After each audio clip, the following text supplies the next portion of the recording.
தமிழகம் எங்கும் கிளைகள் கொண்ட அண்ணமால் institute of hotel management and hospital management படிப்பில் சேர்வதற்கான அட்மிஷன் நடைபெறுகிறது. ஸ்டோன் பெஞ்ச் மற்றும் 2D என்டர்டைன்மெண்ட் தயாரிப்பில் கார்த்திக் சுப்ராஜ் இயக்கத்தில் சூர்யா நடிக்கும் ரெட்ரோ வெற்றி நடை போடுகிறது. நாமுத்துக்குமார் கூட தான் நான் சினிமாவுக்கு முதல்ல கிளம்பி வரேன். Is very good writer. இப்போ டிவி சீரியல்லாம் எழுதிட்டு இருந்தா அப்படி இஸ் எக்ஸ்ட்ரானரி டேலண்டட். இப்போ பாலுமேந்திரா சார் கடைசி வரைக்கும் ஏன் தலைமுறை எடுத்தானா அவருக்கு அவ்வளோ வயசு தலைமுறைகள் போய் படம் எடுக்கிறார். Is 77 years old. ஸ்ட்ரோக்லாம் வந்ததுக்கப்புறம் அப்போது ஒரு நல்ல ஷாட் எடுத்து வந்து நான் எனக்கு எப்படி ஷாட் இந்த எக்ஸைட்மெண்ட் இருக்கும். It kicks that gives you that நான் சொல்கிறது ஹை. இப்போ தங்கர் பச்சான் அவர் வந்து இவர் சினிமாட்டோகிராஃபர். அவர் வந்து 9 ரூபாய் நோட்டுன்னு ஒரு நாவல் எழுதியிருந்தார். அப்போ அவராக வந்து வாலண்டியராக நீங்கள் சினிமாவில் வேலை பார்க்கக்கூடாது சார், இதைத்தானே சார் தேடிட்டு இருக்கோம். அப்போ அவர் கதை கேட்க நேரம் இருக்காது. அப்புறம் என்ன பண்ணுவார்னா சமாளிக்கிறது இவர்கிட்ட சொல்லிவிடுங்க கதையை என்கிட்ட சொல்லிட்டு போயிடுவார். அப்போ என்னோட வேலை என்னென்னா அவங்க வீட்டில் உட்காந்து அவங்க வந்து கதை சொல்லுவாங்க. ஸோ அப்படி ஒரு 50-60 கதை நான் கேட்டிருப்பேன். So I got train. இவங்களாம் இப்படி தான் கதை யோசிக்கிறாங்க, இதுதான் சொல்கிறாங்க. நான் என்ன படிக்கணும் ஆசைப்பட்டாலும் சரி, நான் யாரை காதலிச்சாலும் சரி, கல்யாணம் எல்லாத்துக்குமே எஸ் சொன்ன ஒரு அப்பா அம்மா. எனக்கு தெரிஞ்சு எங்கள் அம்மா என்னை வந்து ஒரு 3rd standard வரைக்கும் அடிச்சிருக்காங்க. இந்த சும்மா அந்த படிக்கிறதுக்காக என்ன முதல்ல அடிச்சிருப்பாங்க. எனக்கு 6th படிக்கிறப்ப பீகாக்லாம் ஸ்பெல்லிங் தெரியாது. வேணா கிரிக்கெட் பிடிக்கிற எல்லாருக்கும் அன்றைக்கி ஹிந்துவில் வரக்கூடிய ஆர்டிக்கல் படிக்கிறதுங்கிறது வந்து ரொம்ப அதை படிக்கிறதுக்காக உங்களுக்கு ஒரு இங்கிலீஷ் கற்றுக்குவீங்க. அப்படி தான் நாங்கள் இங்கிலீஷ் கற்றுக்கிட்டோம். The quality of mercy is not strain, it droppeth as the gentle rain from the heaven. இந்த 2 வரியை அவர் வந்து அந்த ஒரு கிளாஸ் ஃபுல்லாக பேசிகிட்டே இருந்தார். ஸோ ஒரு தமிழ் மீடியம் பையனுக்கு இங்கிலீஷில் பேசலாம், இங்கிலீஷில் எழுதலாம் அப்படிங்கிற நம்பிக்கை கொடுத்தது அவர் தான். அப்போல்லாம் ஸ்கூலில் எப்படின்னா டேட் ஆஃப் பர்த் சேர்த்திக்க மாட்டாங்க. நீங்கள் இப்படி சுற்றி மூக்க தொட்டால் சேர்த்திக்குவாங்க. ஆமாம், இப்படி தொடரும், இப்போ தொட முடியாதுன்னு நினைக்கிறேன். இப்படி தொட்டால் நீங்கள் வந்து ஃபஸ்ட் ஸ்டாண்டர்ட் படிக்கலாம். தமிழ் படிக்கிறதுனா எல்லாரும் நினச்சிக்கிறாங்கன்னா கவிதை படிக்கிறது, பாடல் படிக்கிறது, செய்யுள் படிக்கிறது. இல்லை, தமிழ் படிக்கிறதுங்கிறது உங்களுக்கு வந்து சில கிளாஸ்லாம் உங்களுக்கு வந்து அப்படியே முடியலாம் அப்படி சிலிர்த்து நிற்கும். வெறும் தமிழ் மொழி சார்ந்து மட்டும் இல்லை, உலகத்தையே நீங்கள் அதுக்குள்ளே படிக்க ஆரம்பிப்பீங்க. ஸோ அதுக்கப்புறம் இந்த இடத்த தலையை ஒரு 7 தடவை உடைச்சிருக்கேன். கட்டு போட்டுருவாங்கன்னா திரும்ப உடைச்சிருவாங்க. ஸோ நான் அமைதியான பையனா குறும்பு செய்கிற பையனான்னு எனக்கு தெரியல. பட் என்டர்டெயின்மெண்ட்னா புக்ஸ் மட்டும்தான். ஆண்களும் பெண்களும் பேசிக்க மாட்டோம். ஒரு பெண் குழந்தையும் ஒரு ஆண் குழந்தையும் பேசினா அது புரட்சின்னு நினைக்கிறேன். லைஃப் கொஞ்சம் போர் அடிக்கும். ஏன்னா ட்ராவல் இருக்காது. அப்போ பொதுவாக அன்றைக்கி வந்து மிடில் கிளாஸ் லைஃப்பில். ஸோ அதனால் எனக்கு எங்கேயாவது இந்த மலையை பார்த்தா ஏறின்னு தோணும். 7வது படிக்கிறப்ப காசுலாம் திருடி ஊட்டியில் போய் பஜ்ஜி கடை வச்சு செட்டில் ஆகிடலாம்லாம் நான் பிளான் பண்ணேன். நான் எழுதின லெட்டர் நிறைய பேருக்கு ஒர்க் ஆகிருக்கு, எனக்கு மட்டும் ஒர்க் ஆனதே இல்லை. ஃபேட். அப்புறம் எங்கள் அப்பா வந்து என்னை மதுரை அமெரிக்கன் காலேஜில் போய் சேர்த்து விட்டார். ஓகே, அவர் ஏன் அந்த காலேஜை சூஸ் பண்ணாருன்னு எனக்கு தெரியல. மேபி அது கோயட் இல்லைங்கிறதுக்காக சூஸ் பண்ணியிருப்பார் அப்படின்னு நினைக்கிறேன். பட் என் ஒய்ஃபை நான் அங்கே தான் கண்டுபிடிச்சேன். ஆக்சுவலாக நான் எத்தனை பேருக்கு காதல் கவிதை எழுதியிருக்கேன், அதாவது மித்த பெண்களுக்கு. ஆனால் என் ஒய்ஃபுக்கு நான் காதல் கவிதை எழுதுனதே இல்லை. எங்கள் அப்பா அம்மா மாதிரி தான். She accepts me as I am. American college is the place where I found my wife and where I found who I am. வகுப்பு பெட்டிகளின் வழி தாண்டி வந்த ஒரு ஆள் தான் நான். என்னுடைய ட்ராவலை டிசைன் பண்ணது வந்து ஸ்கூல்ஸு, காலேஜஸ், டீச்சர்ஸ், அவங்களுடைய கைண்ட்னஸ் எனக்கு இனிமேல் எனக்கு வந்து எக்ஸைட் பண்ணுது. நிறைய விஷயங்கள் சினிமா எக்ஸைட் பண்ணுது. ஒரு ஷார்ட் நல்லா வந்து எக்ஸைட் ஆகிடுவேன். என் பையனை விட நான் குழந்தையா இருக்கும் போது எனக்கு தோணும் அவங்க கூட பேசுகிறப்ப.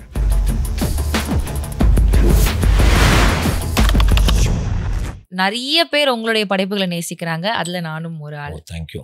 நான் ஒரு விதமாக சினிமாவை பார்த்துட்டு இருந்திருப்பேன். பட் இப்படி கூட பார்க்கலாம், கதைகள் இப்படி கூட இருக்கலாம் அப்படின்ற மாதிரி ஒரு பார்வையை மாற்றுற மனுஷனை நான் பார்க்குறேன். பாண்டிங்ஸ் அண்ட் இமோஷன்ஸ் அப்படின்னு எடுக்கிறப்போ நிறைய சின்ன பசங்க ஒவ்வொரு படத்துலையும் நீங்கள் வந்து ஒர்க் பண்ணியிருக்கீங்க. அவங்களுடைய கேரக்டர் என்ன, அவங்களுடைய ஆசைகள், அதிகபட்சமாக அவன் என்ன ஆசைப்படுவான், அவனோட விஷயங்கள் என்ன அப்படின்றத ரொம்ப அழகாக காமிச்சிருப்பீங்க. I just want to know how is your childhood. நீங்கள் ஒரு சிறு பிள்ளையாக இருந்தப்போ எப்படிப்பட்ட ஒரு பையனாக இருந்தீங்க? ரொம்ப ஸ்டூடியஸாக, ரொம்ப கேள்வி கேட்குற ஒரு பையனாக இருந்தீங்களா, இல்லை அமைதியான பையனா, துரு பையனா? How are you as a kid? ஆக்சுவலாக எங்கள் அம்மா கரெக்டாக சொல்லுவாங்கன்னு நினைக்கிறேன். ஐ திங்க் கொஞ்சம் அமைதியான பையன்தான். ஒரு till 9th standard அப்படின்னு சொல்லலாம். அம்மா விபூதி பூசாமல் வெளியில் போகணும் அப்படி இருந்த ஒரு பையன் தான். But one the teenage started everything changed. ரொம்ப ஒரு ஃப்ரெண்ட்லியான வீடு எங்கள் வீடு. And very democratic parents. They never said no to anything to me till now. நான் என்ன படிக்கணும் ஆசைப்பட்டாலும் சரி, நான் யாரை காதலிச்சாலும் சரி, கல்யாணம் எல்லாத்துக்குமே எஸ் சொன்ன ஒரு அப்பா அம்மா. எனக்கு தெரிஞ்சு எங்கள் அம்மா என்னை வந்து ஒரு 3rd standard வரைக்கும் அடிச்சிருக்காங்க. இந்த சும்மா அந்த படிக்கிறதுக்காக என்ன 3 தடவை அடிச்சிருப்பாங்க. ஸ்கூலில் ஒரு ஆவரேஜ் ஸ்டூடெண்ட், அதாவது ஒரு தமிழ் மீடியம். நான் வெவ்வேறு ஊரில் படித்தேன். அதாவது லைக் இப்போ எனக்கு சொல்லப்போனால் எனக்கு சொந்த ஊர்னு ஒன்று கிடையாது. நான் பிறந்தது திண்டுக்கல், ஆனால் அந்த ஊரில் இல்லை, திருப்பூரில் ஒரு 4வது வரைக்கும் படித்தேன். அப்புறம் எங்கள் பாட்டி வீட்டிலேருந்து திண்டுக்கல்லில் ஒரு வருஷம் 5வது படித்தேன். அங்கே தான் பூபால் ராயர்னு என்னுடைய டீச்சர். அவர் தான் என்னை முதல்ல பேச்சு போட்டிக்கு அனுப்பி வச்சார், உனக்கு பேச வரும்னு சொல்லி. அவரோட ஞாபகமாக தான் கட்டுரை தமிழில் அந்த அழகம் பெருமாள் சார் கேட்ட பேர் பூபால் ராயர்னு சொல்லி வச்சுருப்பேன். அப்புறம் அங்கேருந்து எங்கள் அப்பாவுக்கு திருப்பூர்லேருந்து கோயம்புத்தூர் ட்ரான்ஸ்ஃபர் ஆச்சு. அப்புறம் நாங்கள் கோயம்புத்தூர் போனோம். கோயம்புத்தூரில் வந்து கிட்டத்தட்ட என்னுடைய மெயின் 6th to 12th 6லேருந்து 12வது வரைக்கும் வந்து கோயம்புத்தூர் வந்து ஒரு சின்ன அழகான ஒரு ஊர். அண்ட் நான் ஒரு கோபால் நாயுடு அப்படின்னு ஒரு ஸ்கூலில் படித்தேன், கோபால் நாயுடு ஹையர் செகண்டரி ஸ்கூலில். அதில் தமிழ் மீடியம். அண்ட் அங்கே 2 மீடியம் இருக்கும், இங்கிலீஷ். அப்போலாம் இவ்வளோ இப்போ நிறைய என்னென்னமோ சொல்கிறாங்கல்ல. இப்போ என் பையன் என்ன சிலபஸ் படிக்கிறான்னு எனக்கு தெரியல. அது ஐஜி அப்படி விதவிதமாக இருக்குது. அதில் நான் வந்து அப்போ 6A English medium, 6B Tamil medium இப்படி ஒன்று இருக்கும். அண்ட் தமிழ் மீடியம் பசங்க வந்து எப்படி இருப்போம்னா லைக் ஒரு கைண்ட் ஆஃப் ஒரு லோயர் மிடில் கிளாஸ், ஒரு எக்ஸ்போஷர் அந்த மீடியத்துக்கும் இந்த மீடியத்துக்கும் ஒரு டிஃப்ரென்ஸ் இருக்கும். அண்ட் எங்கள் அப்பா அதனால் என்ன பண்ணாரு, நான் டென்னிஸில் சேர்த்து விட்டார். ஸோ நான் வந்து கோயம்புத்தூர் கிளப்னு ஒரு கிளப்பில் வந்து டென்னிஸ் விளையாட போனேன். ஸோ அங்கே வந்து கோயம்புத்தூருடைய creamy layer of people welcome. So எனக்கு வந்து இந்த ஒரு லோயர் மிடில் கிளாஸ், ஒரு அப்பர் மிடில் கிளாஸ், இப்படி 3 விதமான குழந்தைகளோடையும் பழகுவதற்கான வாய்ப்பு கிடைச்சிது. நான் ஆங்கிலம் கற்றுக்கிட்டதே டென்னிஸ் கோர்ட்டில் தான். Deuce, volley, front hand, back hand. ஏன்னா தமிழ் மீடியம் அப்போ நீங்கள் பார்த்தீங்கன்னா எனக்கு எங்களுக்கு வந்து 3ஆவதுல தான் இப்போ இங்கிலீஷ் ஸ்டார்ட் ஆகும். எனக்கு 6th படிக்கிறப்ப பீகாக்லாம் ஸ்பெல்லிங் தெரியாது. ஸோ இங்கிலீஷ் வந்து அதிகபட்சம் 3 லெட்டர் வேர்டு தான் எனக்குலாம் 6th தெரியும். ஆக்சுவலாக நான் ஒரு மக்கா இருந்திருக்கலாம் எனக்கு, அவ்வளோதான் ஆங்கில அறிவு. ஆனால் அதுக்கப்புறம் ஸ்கூலில் சொல்லிக் கொடுக்குற ஆங்கில ஆசிரியர்களும் இந்த மாதிரி விஷயங்கள் மூலியமாகவே நீங்கள் வந்து ஆங்கிலம் கற்றுக்குவீங்க. எங்கள் பீரியடில் நாங்களாம் டென்னிஸ், கிரிக்கெட். ஏன்னா கிரிக்கெட் பிடிக்கிற எல்லாருக்கும் அன்றைக்கி ஹிந்துவில் வரக்கூடிய ஆர்டிக்கல் படிக்கிறதுங்கிறது வந்து ரொம்ப கிரிக்கெட்டை பற்றி இன்றைக்கி நடந்த. ஏன்னா இன்றைக்கி நம்ம டிவியும் கூட கிடையாது, ரேடியோவில் கமெண்ட்ரி கேட்போம். அப்புறம் அடுத்த நாள் ஹிந்துவில் மார்னிங்கில் வந்து எழுதுவாங்க, இப்போ கவாஸ்கர் என்ன பண்ணார், கபில் தேவ் என்ன பண்ணார். அதை படிக்கிறதுக்காக உங்களுக்கு ஒரு இங்கிலீஷ் கற்றுக்குவீங்க. அப்படி தான் நாங்கள் இங்கிலீஷ் கற்றுக்கிட்டோம். அண்ட் இவ்வளோ பதட்டமான லைஃப்பில் நாங்கள் இப்போ வந்து இப்போலாம் ஸ்கூல் பஸ்லாம் கிடையாது. டவுன் பஸ் ஏறி ஒரு 2 கிலோமீட்டர் நடந்து அப்படி போயிட்டு வரக்கூடிய ஒரு ஸ்கூல் தான். பெரிய டிராஃபிக்லாம் இருக்காது. அண்ட் ஸ்கூலில் யாராவது செத்தான லீவ் விட்டால் நாங்கள் நடந்தே மருதமலை வரைக்கும் நடந்து போயிடுவோம். அந்த மாதிரி ஒரு very peaceful quiet school life. அப்போ ஸ்கூலில் என்ன இருக்கும், ஸ்கூலில் இந்த பேச்சு போட்டிக்கு போகிறது, அப்புறம் அப்போ கோயம்புத்தூர் ஒன்றில் மலரும் மொட்டும் மதியானம் 2 மணிக்கு ஒன்று இருக்கும். அதில் போய் நாடகம் போடுறது, அதில் நடிக்கிறது, இந்த மாதிரி வேலைகள் இருக்கும். அப்போல்லாம் ஸ்கூலில் எப்படின்னா டேட் ஆஃப் பர்த் சேர்த்திக்க மாட்டாங்க. நீங்கள் இப்படி சுற்றி மூக்க தொட்டால் சேர்த்திக்குவாங்க. ஆமாம், இப்படி தொடரும். இப்போ தொட முடியாதுன்னு நினைக்கிறேன். இப்படி தொட்டால் நீங்கள் வந்து ஃபஸ்ட் ஸ்டாண்டர்ட் படிக்கலாம். So you're eligible to. So அதனால் எனக்கு என்னோட date of birth, school date of birth வேறு, நெஜ டேட் ஆஃப் பர்த் வேறு. அதனால் எங்கள் சித்தப்பாவோட டேட் ஆஃப் பர்த் தான் என்னோட school date of birth. So அந்த டேட் ஆஃப் பர்த்தை வச்சு எனக்கு கொஞ்சம் சீக்கிரமாகவே சேர்த்து விட்டாங்க. அதாவது ஒரு 1வது சேர்றதுக்கு 1 வருஷத்துக்கு முன்னாடி 1வதுக்கு போயிட்டேன் நான். அப்புறம் 1வதுல ஃபெயில் நான். அப்போ ஃபெயில் இருந்துச்சு. ஆனால் என்னென்னா அப்போ தான் புரட்சி தலைவர் எம்ஜிஆர் வந்து முதல்ல ஃப்ரீ பாஸ் கொண்டு வர்றாரு. அவரோட தயவில் நான் 2வதுக்கு போனேன். அண்ட் நான் வந்து திருப்பூரில் தேவாங்கபுரம் ஸ்கூல் பேர் மாதிரி ஒரு எலிமெண்ட்ரி ஸ்கூலில் தான் படித்தேன். அங்கே வந்து ஒரு ஹெட் மாஸ்டர் இருந்தார். எப்போது வேட்டியை தூக்கிட்டு ஒரு பெரம்பு வச்சு நடந்துகிட்டே இருப்பார். எப்சின்னு ஒரு டீச்சர் இருந்தால் ஒரு ஞாபகம், அவங்க பெரிய கொண்டை போட்டு வருவாங்க. சினிமாலாம் எப்போதும் ரேர்னு நினைக்கிறேன். எனக்கு தெரிஞ்ச சினிமாவுக்கு என்னை கூட்டு போக மாட்டேன்னு சொன்னால் பேசிகிட்டே இருப்பேன். அங்கே நடக்கிறது, அவங்க ஏன் புல்ல படுத்திருக்காங்க, அவங்க ஏன் பாய் வைக்கல, மொத்த தேட்டரே டிஸ்டர்ப் பண்ணுற மாதிரி கேள்வி கேட்கறதுனால என்னை வந்து கூட்டு போக மாட்டாங்க. எனக்கு தெரிஞ்சு கல் தூணா ஏதோ ஒரு படம் பாம்பாக போயிட்டு இருக்கும், அப்படி ஒரு ஞாபகம் இருக்குது எனக்கு. அவ்வளோதான் சினிமா பார்த்த ஞாபகம். அண்ட் நாங்கள் வந்து குவார்ட்டர்ஸில் இருந்தோம், கவர்மெண்ட் குவார்ட்டர்ஸில். அப்பா வந்து ஒரு சேல்ஸ் டாக்ஸர் கிளர்க்காக இருந்தாங்க. அதனால் திருப்பூரில் ஒரு கவர்மெண்ட் குவார்ட்டர்ஸில் இருந்தோம். ஸோ அங்கே இருக்கக்கூடிய பசங்களோட அது இருக்கும். அப்போ எனக்கு ஒரு ஃப்ரெண்டு இருந்தா, அவள் பேர் ஆனந்தி. ஆனால் அது எனக்கு தெரிஞ்ச ஃப்ரெண்டாக 3 வயசுல 5 வயசில் சொல்கிறேன் நான். அப்புறம் அந்த பொண்ணு எங்கே போச்சு, அந்த பொண்ணோட ஞாபகம் தான் கட்டுரை தமிழ் ஆனந்தின்னு அந்த கேரக்டருக்கு நான் பேர் வச்சேன். சில பேர் உங்களுக்கு மைண்டில் பதிக்கலை நான் கூட. அப்புறம் அந்த எங்கள் அம்மா கட்டியிருந்த அந்த சேலை இன்னுமே எனக்கு ஞாபகம் இருக்குது. அந்த இப்போ வந்து அது போலோ டாட்ஸ் ஏதோ சொல்கிறாங்க. அப்போ அது ஒரு கருப்பில் பெரிய இது போட்டு அந்த மெட்டீரியலே வந்து ஒரு மாதிரி ஒரு டெக்ஸ்டர் தடவுறதுக்கு ஒரு மாதிரி நரநரன்னு இருக்கும். அந்த அம்மா புடவையை கையில் பிடிச்சிட்டே இருக்கிறது, அந்த ஞாபகங்கள் கொஞ்சம் இருக்குது. அப்புறம் அந்த வானொலியில் பாட்டு கேட்டே இருப்பாங்க. அப்புறம் ஊரில் இருந்து திருநெல்வேலியிலேருந்து வர சொந்தக்காரங்க வாங்கிட்டு வந்த அல்வா, இந்த விஷயங்கள். அப்புறம் டெய்லி கரண்ட் போகாத நாட்கள் இருக்காது. எல்லா மாலையிலையும் கிட்டத்தட்ட கரண்ட் ரொம்ப கம்மியாக தான் இருக்கும். ஆக்சுவலாக கரண்ட் இருந்து எனக்கு தெரிஞ்சு என்னோட இதில் நிறைய கரண்ட் போன இரவுகள் ஞாபகம் இருக்குது. எல்லா குவார்ட்டர்ஸில் எல்லா அம்மாங்களும் கீழே வந்து பேசிகிட்டு இருப்பாங்க. இந்த காடா விளக்கு ஏற்றி வச்சுருப்பாங்க. அதில் இந்த ஒரு மாதிரி ஒரு சேவ் மாதிரி ஒன்று விற்றுட்டு வருவாங்க. அது பார்க்குறதுக்கே ஏதோ ஒரு மேஜிக்கல் வேர்ல்டுலேருந்து வர மாதிரி இருப்பார் அவர். அதுக்கப்புறம் நல்லதங்கால் நாடகம், அந்த மாதிரி நைட்லாம் நாடகம் போடுவாங்க. நான் அந்த மண்ணெண்ணெய் விளக்கு நாடகங்கள்லாம் பார்த்துருக்கோம். அப்புறம் நான் வந்து இந்த கையை வந்து ஒரு வயசில் வந்து நாங்கள் இப்போ வந்து ஒரு சின்ன ஒரு வீட்டில் இருந்தோம். இப்போ தமிழ்ந்து போய் சுடு தண்ணிக்குள்ளே கையை முக்கி எடுத்துட்டேன். அதில் தான் இந்த ஸ்கார். ஸோ அதுக்கப்புறம் இந்த இடத்த தலையை ஒரு 7 தடவை உடைச்சிருக்கேன். கட்டு போட்டுருவாங்க, திரும்ப உடைச்சிருவாங்க. ஸோ நான் அமைதியான பையனா, குறும்பு செய்கிற பையனான்னு எனக்கு தெரில. But I was very compost அப்படின்னு தோணுச்சு. ஆனால் அன்னைக்கு என்டர்டெயின்மெண்ட்னா புக்ஸ் மட்டும்தான். ஸோ அப்போ வந்து இந்த பாலமித்ரா, கோகுலம், பூந்தளிர், ராணி காமிக்ஸ், முத்து காமிக்ஸ், இந்த புக்ஸ் தான் உங்களுக்கான வேர்ல்டே. ஸோ அதில் படித்த இந்த கபீஸ் குரங்குன்னு ஒரு குரங்கு வரும். அந்த குரங்கு பயங்கர அட்டகாசம் போனோம். பூந்தளியில் வந்து ஒரு சீரீஸ். அந்த ஆக்சுவலாக நான் கபீஸ் குரங்கை படித்து சிரிச்சிட்டே இருப்போம். அந்த புக் வாங்கிறது, புக் கலெக்ட் பண்ணுறது, அப்படி தான் புக்ஸ் படிக்க ஆரம்பித்தோம். ஏன்னா அன்றைக்கி விளையாடுறது, புக்ஸ் படிக்கிறது. ஸ்கூல்லாம் வந்து ரொம்ப யாரும் ஃபஸ்ட் ரேங்க் எடுத்து செகண்ட் ரேங்க் எடுத்துலாம் புஷ் பண்ணல. ஒரு தமிழ் மீடியம் நான் பாட்டு ஸ்கூலுக்கு வருவோம். 5வது வரைக்கும் ஃப்ரீ பாஸ். அப்போ நீங்கள் எதுவுமே கவலையெல்லாம் பட வேண்டாம். நீங்கள் என்ன இப்போ வந்து 5th மட்டும் நான் சென்ட் மேரிஸில் படித்தேன். இப்போ 6th என்ன சேர்க்குறப்ப ஒரு பிரச்சனையாச்சு. ஏன்னா எந்த ஸ்கூல்லையும் சேர்த்திக்கல. ஒன்று நாங்கள் திண்டுக்கல்லேருந்து இங்கே வந்தோம். அப்புறம் மேபி என்ட்ரன்ஸ் எக்ஸாம்லாம் வச்சாங்க. நான் ஒழுங்காக எழுதியிருக்க மாட்டேன். அப்போ தமிழ் மீடியத்துக்கே அப்படி இருந்துச்சு. எனக்கு வந்து எங்கள் அம்மா வந்து என்னை எந்த ஸ்கூலில் சேர்க்கணும் ரொம்ப தேடி அப்புறம் இந்த ஸ்கூலில் சேர்த்தாங்க.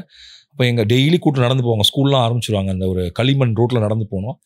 எனக்கு வந்து ரொம்ப அங்கே போய் பீகாக் எனக்கு ஏன் இன்னும் ஞாபகம் இருக்குன்னா பீகாக் கூட ஸ்பெல்லிங் தெரியல, உன்னை எப்படி சேர்த்திக்க முடியும் அப்படின்னு சொல்லி கேட்டாங்க. அண்ட் அதுக்கப்புறம் அந்த ஸ்கூலில் எனக்கு எல்லா டீச்சர்ஸுக்கும் எனக்கு பிடிச்சது. 6th to 12th அங்கே தான் என்னுடைய எக்ஸ்ட்ராடனரி மெமரிஸ், என்னுடைய பெஸ்ட் ஃப்ரெண்ட்ஸ் அண்ட் லைஃப்னுடைய பெஸ்ட் மூமெண்ட்ஸ் எல்லாமே அந்த ஸ்கூலில் இருந்து தான் இது பண்ணேன். அங்கே தான் நான் கவிதை எழுத ஆரம்பித்தேன்.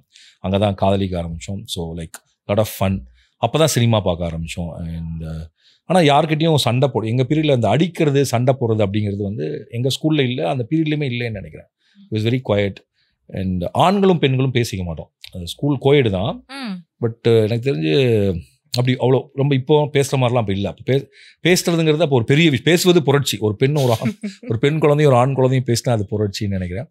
ஸோ அன்னைக்கு காதலிக்கிறதுனா ஒன்றும் இல்லை. அந்த பெண்லாம் நம்மளை காதலிக்கும், நம்ம காதலிப்போம் சும்மா. ஒன் சைட் லவ்னு கூட அது பேர் தெரியாது. சும்மா லைக் இது like will name them right அந்த மாதிரி இருக்கும். ஸோ அப்புறம் இந்த இலக்கிய மன்றம் நடக்கும். அதில் கொஞ்சம் ஃபன் பண்ண அந்த பொண்ணை பற்றி கவிதை வாசிக்கிறது. அப்போ ஸ்டாக்கிங் க்ரைம்னே அப்படி ஸ்டாக்கிங்கிற வேர்டும் தெரியாது, அது ஒரு தப்பான செயலும் கூட தெரியாது. அன்னைக்கு வந்து நாங்கள் இப்போ உதாரணத்துக்கு நாங்களாம் காதலிக்கு என்ன படம் வருது, இதயத்தை திருடாதே, வைகாசி பிறந்தாச்சு, ஈரமான ரோஜாவே, நண்பர்கள், இந்த மாதிரியான படங்கள் முழுக்கவே காதலிக்கிறேன்னா ஒரு பெண் போவாங்க, அவங்க பின்னாடி ஒரு ஆண் போகணும், அதான் காதல். ஸோ இப்படி தான் இருந்துச்சு. பட் புக்ஸ் தான் நம்மளை அப்படி கூட வந்துகிட்டே இருந்துச்சு. ஒவ்வொரு வயசுக்கு ஏற்ற புத்தகங்கள். ராதுகா NCBHன்னு ஒரு புக் ஸ்டால் இருக்கும் கோயம்புத்தூரில். அங்கே நிறைய இந்த ரஷ்யன் புக்ஸ் கிடைக்கும். ஸோ அங்கே தான் நான் வந்து சிங்கித் ஐத்மாதோட ஜமீலா, தாஸ்தவஸ்கியோட வெந்நீர் இரவுகள், இந்த அதெல்லாம் வந்து அந்த 14, 15, 16 வயசில் படிக்கிறப்போ உங்களுக்கு பயங்கரமாக காதல் மேலேயும் ஒரு பயங்கர ஒரு கிளர்ச்சியை உருவாகும் அப்படிப்பட்ட புஸ்தகங்கள். அப்புறம் கோயம்புத்தூரில் இருந்த அந்த KG பல்லவி தேட்டர், குறிப்பாக இதயத்தை திருடாதே அந்த படத்தில் எத்தனை தடவை பார்த்துருப்பேன்னு தெரியாது. கோயம்புத்தூரில் கங்கா யமுனா காவேரியில் வருஷம் 16, இப்படி சில தேட்டர்ஸ் உங்களோட மெமரிஸ். அப்புறம் கோயம்புத்தூரோட ரேஸ் கோர்ஸ் ரோடு, என்னுடைய டென்னிஸ் கிளப்பு. ஸோ இவ்வளோ தான். இதுக்கப்புறம் என்ன லைஃப் கொஞ்சம் போர் அடிக்கும். ஏன்னா ட்ராவல் இருக்காது. அப்போ பொதுவாக அன்றைக்கி வந்து மிடில் கிளாஸ் லைஃப்பில் பெரிய ட்ராவல்லாம் இருக்காது. நம்ம ஸ்கூலுக்கு போகிறோம், வர்றோம், சம்மர் வெக்கேஷன் யாராவது நான் பாட்டி வீட்டுக்கு கூட போலாம், இங்கே வந்துடுவாங்கன்னு நினைக்கிறேன். அந்த மாதிரி இருக்கும். ஸோ அதனால் எனக்கு எங்கேயாவது இந்த மலையை பார்த்தா ஏறின்னு தோணும். 7வது படிக்கிறப்ப காசுலாம் திருடி ஊட்டியில் போய் பஜ்ஜி கடை வச்சு செட்டில் ஆயிடலாம்லாம் நான் பிளான் பண்ணேன். And once I absconded from my home just because I got bored. அப்புறம் இந்தியா முழுக்க சுற்றினேன். அண்ட் எனக்கு தெரிஞ்சு இன்னுமே ஐம் ஸ்டில் அ சைல்டு அப்படி சொல்கிறேன். எனக்கு வந்து எக்ஸைட் பண்ணுது நிறைய விஷயங்கள். சினிமா எக்ஸைட் பண்ணுது. அண்ட் யாராவது பேசுகிறத கேட்டால் புதுசாக சொன்னால் பயங்கர எக்ஸைட் ஆகிடுவேன். நான் ஒரு ஷார்ட் நல்லா வந்து எக்ஸைட் ஆகிடுவேன். ஸோ இனிமேல் ஐ ஹாவ் தட் ஒரு குழந்தையினுடைய மனப்பான்மையோட ரொம்ப கான்சிக்வன்சஸை எதிர்பார்க்காம நாளைக்கு என்ன நடக்கும், இந்த படம் எப்படி இருக்கும், இதுக்கு என்ன ரியாக்ஷன் வரும் அப்படின்னு இல்லாமல் அப்போ என்ன தோணுதோ அந்த போக்கில் போகக்கூடிய ஒருத்தர் அப்படிங்கிறதுனால எனக்கு தெரிஞ்சு அப்படி ஒரு குழந்தையாக தான் நான் இன்னும் இருந்துட்டுருக்கேன். Like I feel like I'm still a child. என் பையனை விட நான் குழந்தையாக இருக்கும் போது தான் எனக்கு தோணும் அவங்க கூட பேசுகிறப்ப. So I had a very beautiful childhood and very good memories. And thanks to my parents, my sister and the friends who were shared. And நான் பண்ண தவறுகளை மன்னித்த என் அப்பா அம்மா, என்னுடைய ஃப்ரெண்ட்ஸ், நான் துரத்துன அந்த பொண்ணு, இப்படி எல்லாமே சேர்ந்து சொல்லலாம். அவ்வளோ அழகான ஒரு நரேட்டிவ் இருந்தது. அண்ட் நீங்கள் ஒரு அப்சர்வன்ட் கிட்னு நினைக்கிறேன்ல, சின்ன சின்ன விஷயங்களும் உங்களுக்கு அவ்வளோ அழகாக ஞாபகம் இருக்குது. என்னோட இங்கிலீஷ் சொல்லிக் கொடுத்த வரதன் மாஸ்டர், அவர் தான் வந்து இங்கிலீஷில் இப்போ நம்மளுக்கு இந்த மனப்பாடம் பண்ணி எழுதுறது பிடிக்காது, அதனால் நம்மளே தப்பாக இங்கிலீஷில் ஏதோ ஒன்று எழுதுவோம். Encourage it. அவர் தான் எனக்கு ஷேக்ஸ்பியர் இன்ட்ரடியூஸ் பண்ணார். இன்றைக்குமே அவர் எடுத்த அந்த கிளாஸில் எனக்கு ஞாபகம் இருக்குது. எங்களுக்கு வந்து 13 வரியில் ஒரு சானட் வரும். ஐ திங்க் 11th ஸ்டாண்டர்ட் நினைக்கிறேன். The quality of mercy is not strain, it droppeth as the gentle rain from the heaven. இந்த 2 வரியை அவர் வந்து அந்த ஒரு கிளாஸ் ஃபுல்லாக பேசிட்டே இருந்தார். இவ்வளோ வருஷமாக இன்னும் ஞாபகம் இருக்குது எனக்கு. அவர் சொன்னால் அன்றைக்கி வந்து மழை பெஞ்சிட்டு இருந்துச்சு. ஆக்சுவலாக அது ஒரு கோயம்புத்தூர் மழை ஒரு மாதிரி ஒரு ஜிலு பெய்யும், இருட்டிடும், எல்லாமே கருக்கல் ஆன மாதிரி இருக்கும். அந்த கிளாஸில் தான் அவர் அதை எடுத்தார். அந்த கிளாஸுக்கே ஒரு வாசம் இருக்கும். அந்த டிஃபன் பாக்ஸ் அங்கேயே திறந்து அந்த பொண்ணுங்க வச்சுட்டு வந்த பூ, அப்போல்லாம் அந்த தாளம்பூ வச்சுட்டு வருவாங்க, கனகாம்பரம் வச்சுட்டு வருவாங்க. ஒரு மாதிரி அப்புறம் அந்த சத்தம், அந்த வாசம், அதுக்குள்ள தான் அவர் அந்த ஷேக்ஸ்பியருக்கே தெரிஞ்சிருக்காது. இப்படி ஒரு கிளாஸில் ஒரு ஸ்கூல் படிக்கிற பசங்களுக்கு இவர்ஸ் லைக் அவர் தான் நாண்டி டெய்லும் டீச் பண்ணார். அவர் தான் ஆர்கே நாராயணனை இன்ட்ரடியூஸ் பண்ணார். அவர் தான் மால்குடி டேஸ் பற்றி சொன்னார். ஸோ ஒரு தமிழ் மீடியம் பையனுக்கு இங்கிலீஷில் பேசலாம், இங்கிலீஷில் எழுதலாம் அப்படிங்கிற நம்பிக்கை கொடுத்தது அவர் தான். எங்கள் தமிழ் மிஸ் வந்து எப்படின்னா, அவங்களுக்கு வந்து நான் 8th படிக்கிறப்ப நீ போயட் அப்படின்னு சொல்லிட்டாங்க. நான் ஒன்றும் போயட்லாம் எழுதுறேன், நம்ம காதல் கவிதை, காதலுக்கு லெட்டர் எழுதுனதை கவிதைன்னு சொல்லி சுற்றிட்டு இருந்தோம். அதுக்கப்புறம் அது கொஞ்சம் ப்ரொஃபஷனாக வச்சுட்டு யாருக்காவது காதலிக்கிறாங்கன்னா லெட்டர் எழுதி கொடுத்து அதுக்கான கமிஷன்ஸ் அந்த மாதிரி. லைக் நான் எழுதின லெட்டர் நிறைய பேருக்கு ஒர்க் ஆயிருக்கு, எனக்கு மட்டும் ஒர்க் ஆனதே இல்லை. Fate of life. Oh my God, நீங்க ஸ்டோரி ஐ மீன் நம்ம நடந்த விஷயங்கள் நரேட் பண்றப்போ I am just living in that place. நீங்க சொல்றது கவனிக்கிறது. Oh my God, that's very nice. இனிஷியலா படம் பெருசா பார்த்தது இல்ல, வீட்டுல இது பண்ணது இல்ல அப்படின்றீங்க. அதுக்கப்புறம் ஒரு பாயிண்ட்டுக்கு மேலதான் படங்கள் மேலேயே அதிகமான ஒரு ஈர்ப்பு. படங்கள் கூட இல்ல, காதல் படங்கள் மேல ஒரு ஈர்ப்பு வந்துச்சு.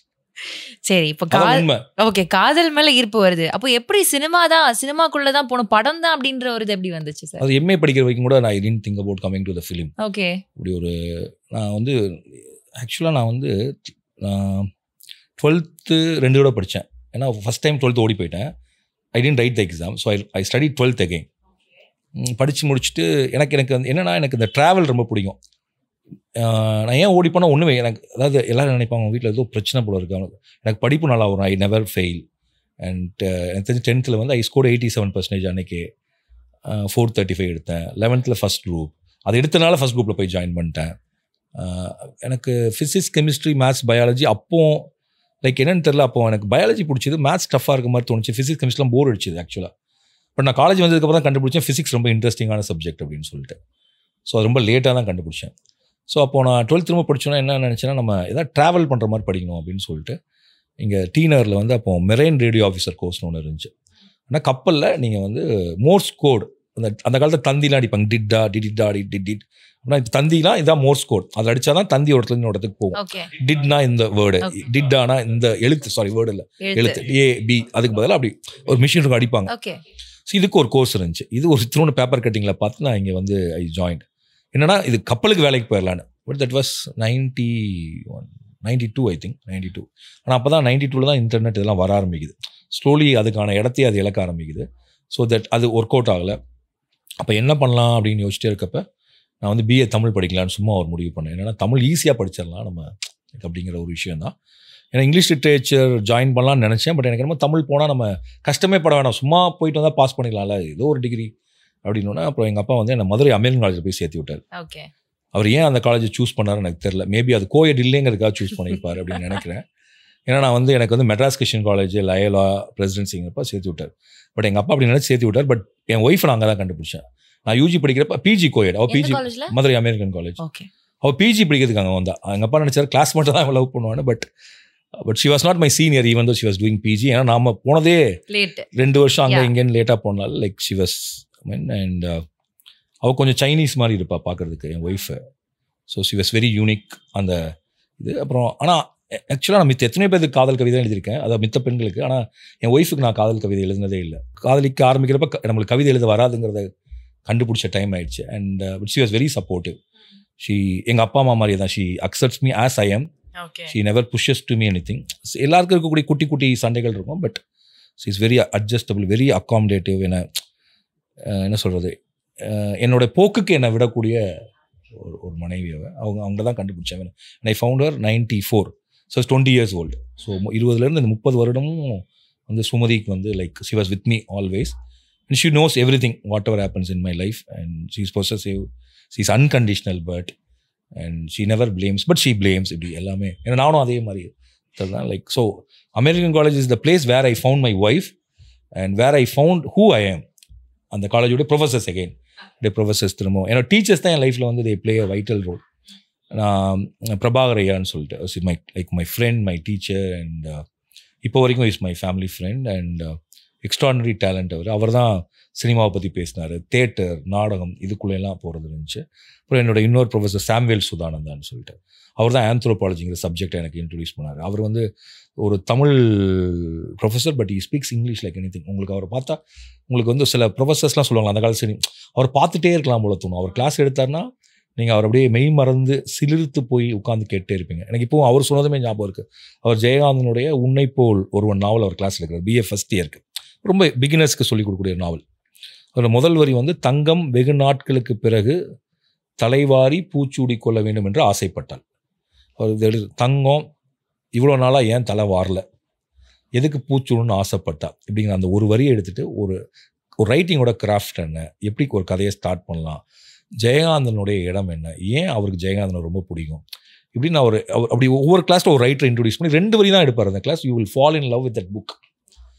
ஸோ அங்கே டேனியல் போர் மெமரியல் லைப்ரரின்னு ஒரு லைப்ரரி, அங்கே தான் நான் தீஜானியனோட மோகமுல் படித்தேன், அம்மா வந்தால் படித்தேன், மரப்பசு, செம்பருத்தி. ஸோ என்ன அப்புறம் அன்றைக்கி இருக்கக்கூடிய இளம் எழுத்தாளர்கள்லாம் பேஸ் ராமகிருஷ்ணன், ஜெயமோகன் அப்போ தான் எழுத ஆரம்பிக்கிறாங்க. 93 to 96 கோணங்கியினுடைய கொல்லனின் 6 பெண் மக்கள், இவருடைய திசைகளின் நடுவே, தாவரங்களின் உரையாடல், இந்த 3 சிறுகதை தொகுப்பு, அப்புறம் வண்ணதாசன் அவருடைய சிறுகதை தொகுப்புகள். அப்படி பார்த்தா அந்த period 93 to 96 was the time where which was filled with writers from all over the வேர்ல்டோட புக்ஸ், அதை பற்றி பேசுகிறது. And it was a democratic college. Strike பண்ணுறதுக்கு உங்களுக்கு ப்ரொஃபஸர் சொல்லிக் கொடுப்பாங்க எப்படி ஸ்ட்ரைக் பண்ணலான்னு சொல்லிட்டு. ஸோ நாங்கள் அங்கே அமெரிக்கன் காலேஜில் ஒரு 48 நாள் ஒரு ஸ்ட்ரைக் பண்ணோம், ஸ்டூடெண்ட்ஸ் ஃபோரம் வேணும்னு சொல்லி. அண்ட் ஸ்டில் தட் பிரின்சிபால், அவரோட ஃப்ரெண்டு, அவரெல்லாம் நான் பயங்கர சண்டை போட்டுருக்காங்க. எல்லாருக்குமே ஃப்ரெண்ட்ஸ். அந்த பிரின்சிபால் என்ன சொன்னார்னா, நீ ரொம்ப நல்லா பேசுறீங்க, ஏன் சிவில் சர்வீஸ் ப்ரிப்பேர் பண்ணக்கூடாது? இப்போ லைக் ப்ரொஃபஸர்ஸ் வேர் வெரி உங்களுடைய குறும்பையோ உங்களுடைய சேட்டையும் உங்களுடைய தர்க்கங்களையும் செலிப்ரேட் பண்ணி என்ஜாய் பண்ணக்கூடிய ஃபேக்கல்ட்டிஸ் இருந்தாங்க. Even that is lot of complications. And அப்போ தான் நான் பிஏ தமிழில் 30 பேர் தான், அந்த காலேஜில் 2000 பேர் இருப்போம். 2000 பேரும் ஃப்ரெண்ட்ஸ். ஸோ அந்த காலேஜ் நீங்கள் நான் இல்லை, எந்த அமெரிக்கன் காலேஜ் ஸ்டூடெண்ட் கேட்டாலும் அவனுக்கு ஒரு எமோஷன் வந்துடும். Like maybe where whoever studies UG in American college, they still goes to their college back. நான் இப்போ எப்போ போனாலும் மதுரையில் காலேஜுக்குள்ளே போய் அந்த ஸ்டோன் பெஞ்சில் கொண்டாட உட்காந்துட்டு பிரின்ஸ்பாலை பார்த்துட்டு இது பார்த்துட்டு அந்த இடத்துல போய் டட்லி ஹாலுக்கு போயிட்டு இப்போ என் பொண்ணை கூட்டு போனேன், அடுத்து என் பையனை கூட்டு போய் அந்த ஹாலில் தான் இருந்தேன். அது ஏதோ உங்களுக்கு திரும்ப விசிட்டிங் யுவர் என்ன சொல்கிறது, ஒரு கம்மிங் ஆஃப் ஏஜை விசிட் பண்ணுற மாதிரி, உங்களுடைய வாழ்க்கையில் உங்களுக்கு ஒரு பிளாட்ஃபார்ம் கிடைச்ச ஒரு இடத்த விசிட் பண்ணுற மாதிரி. ஸோ ஒரு ஸ்ட்ராங்கான ஒரு ஆளாக எனக்கு ஒரு தனித்த ஒரு பார்வையை கொடுத்து எதை எப்படி பார்க்கணும், ஏன் இதை பார்க்கணும், அப்புறம் எதுக்கும் பயப்பட வேண்டிய அவசியம் இல்லை. Like we can travel and people are good and life is good, world is beautiful அப்படின்னு சொல்லி கொடுத்த ஒரு இடம் அமெரிக்கன் கல்லூரி வளாகமும் அதனுடைய ஆசிரியர்களும், அப்புறம் அங்கே நான் கண்டுபிடிச்ச என் மனைவியும் இப்படி சொல்லலாம். PG I came to Madras Christian college. எந்த பேட்ச்? 2019 22 passed out. நான் 96 98 பயம் தாத்தா மாதிரி ஆயிடுச்சு எனக்கு சொல்லி கேட்டோன்னே. எந்த ஹாலா நீங்கள்? டே ஸ்காலரா? Day scholar. நான் தாமசியன். அட்டகாசம் பண்றவங்க. ஆமாம், தாமசியன். அங்கே டென்னிஸ் கோர்ட் இருக்கும். ஸோ லைக் அங்கே பாலுசாமி சார்னு சொல்லி என்னுடைய ப்ரொஃபஸர், அவர் பாரதி புத்திரன் பேரில் சொல்லுவாங்க. அவர் பாரதியை பற்றி பேசினாலே உங்களுக்கு அப்படியே உணர்ச்சி வந்துடும். அப்புறம் அங்கே தான் வனம் அப்படின்னு ஒன்று நடக்கும். வெள்ளிக்கிழமை வியால் கேட்டலாம் கவிதை படிப்பாங்க. அங்கே தான் நான் முத்துக்குமாரை நான் முதல்ல மீட் பண்ணுறேன். அஜயன் பாலான்னு ஒரு ரைட்டர், அவரை முதல்ல மீட் பண்ணுறேன். நான் முத்துக்குமார் கூட தான் நான் சினிமாவுக்கு முதல்ல கிளம்பி வரேன் அங்கேருந்து. So Madras Christian College took me to சினிமான்னு சொல்லாங்க. எனக்கு வெங்கடேஷ்னு ஒரு close friend, is a very good writer. அவர் இப்போ டிவி சீரியல்லாம் எழுதிட்டு இருந்தா அப்படி இஸ் எக்ஸ்ட்ராடினரி டேலண்டட். அவர் படம் பண்ணுவார், எனக்கு அவர் ரொம்ப பிடிக்கும். அவர் எழுத்து, அவர் காலத்தச்சன்கிற பேரில் கவிதை எழுதுவார். நாங்கள் 2 பேர் தான் சேர்ந்து சுற்றிக்கிட்டே இருப்போம்.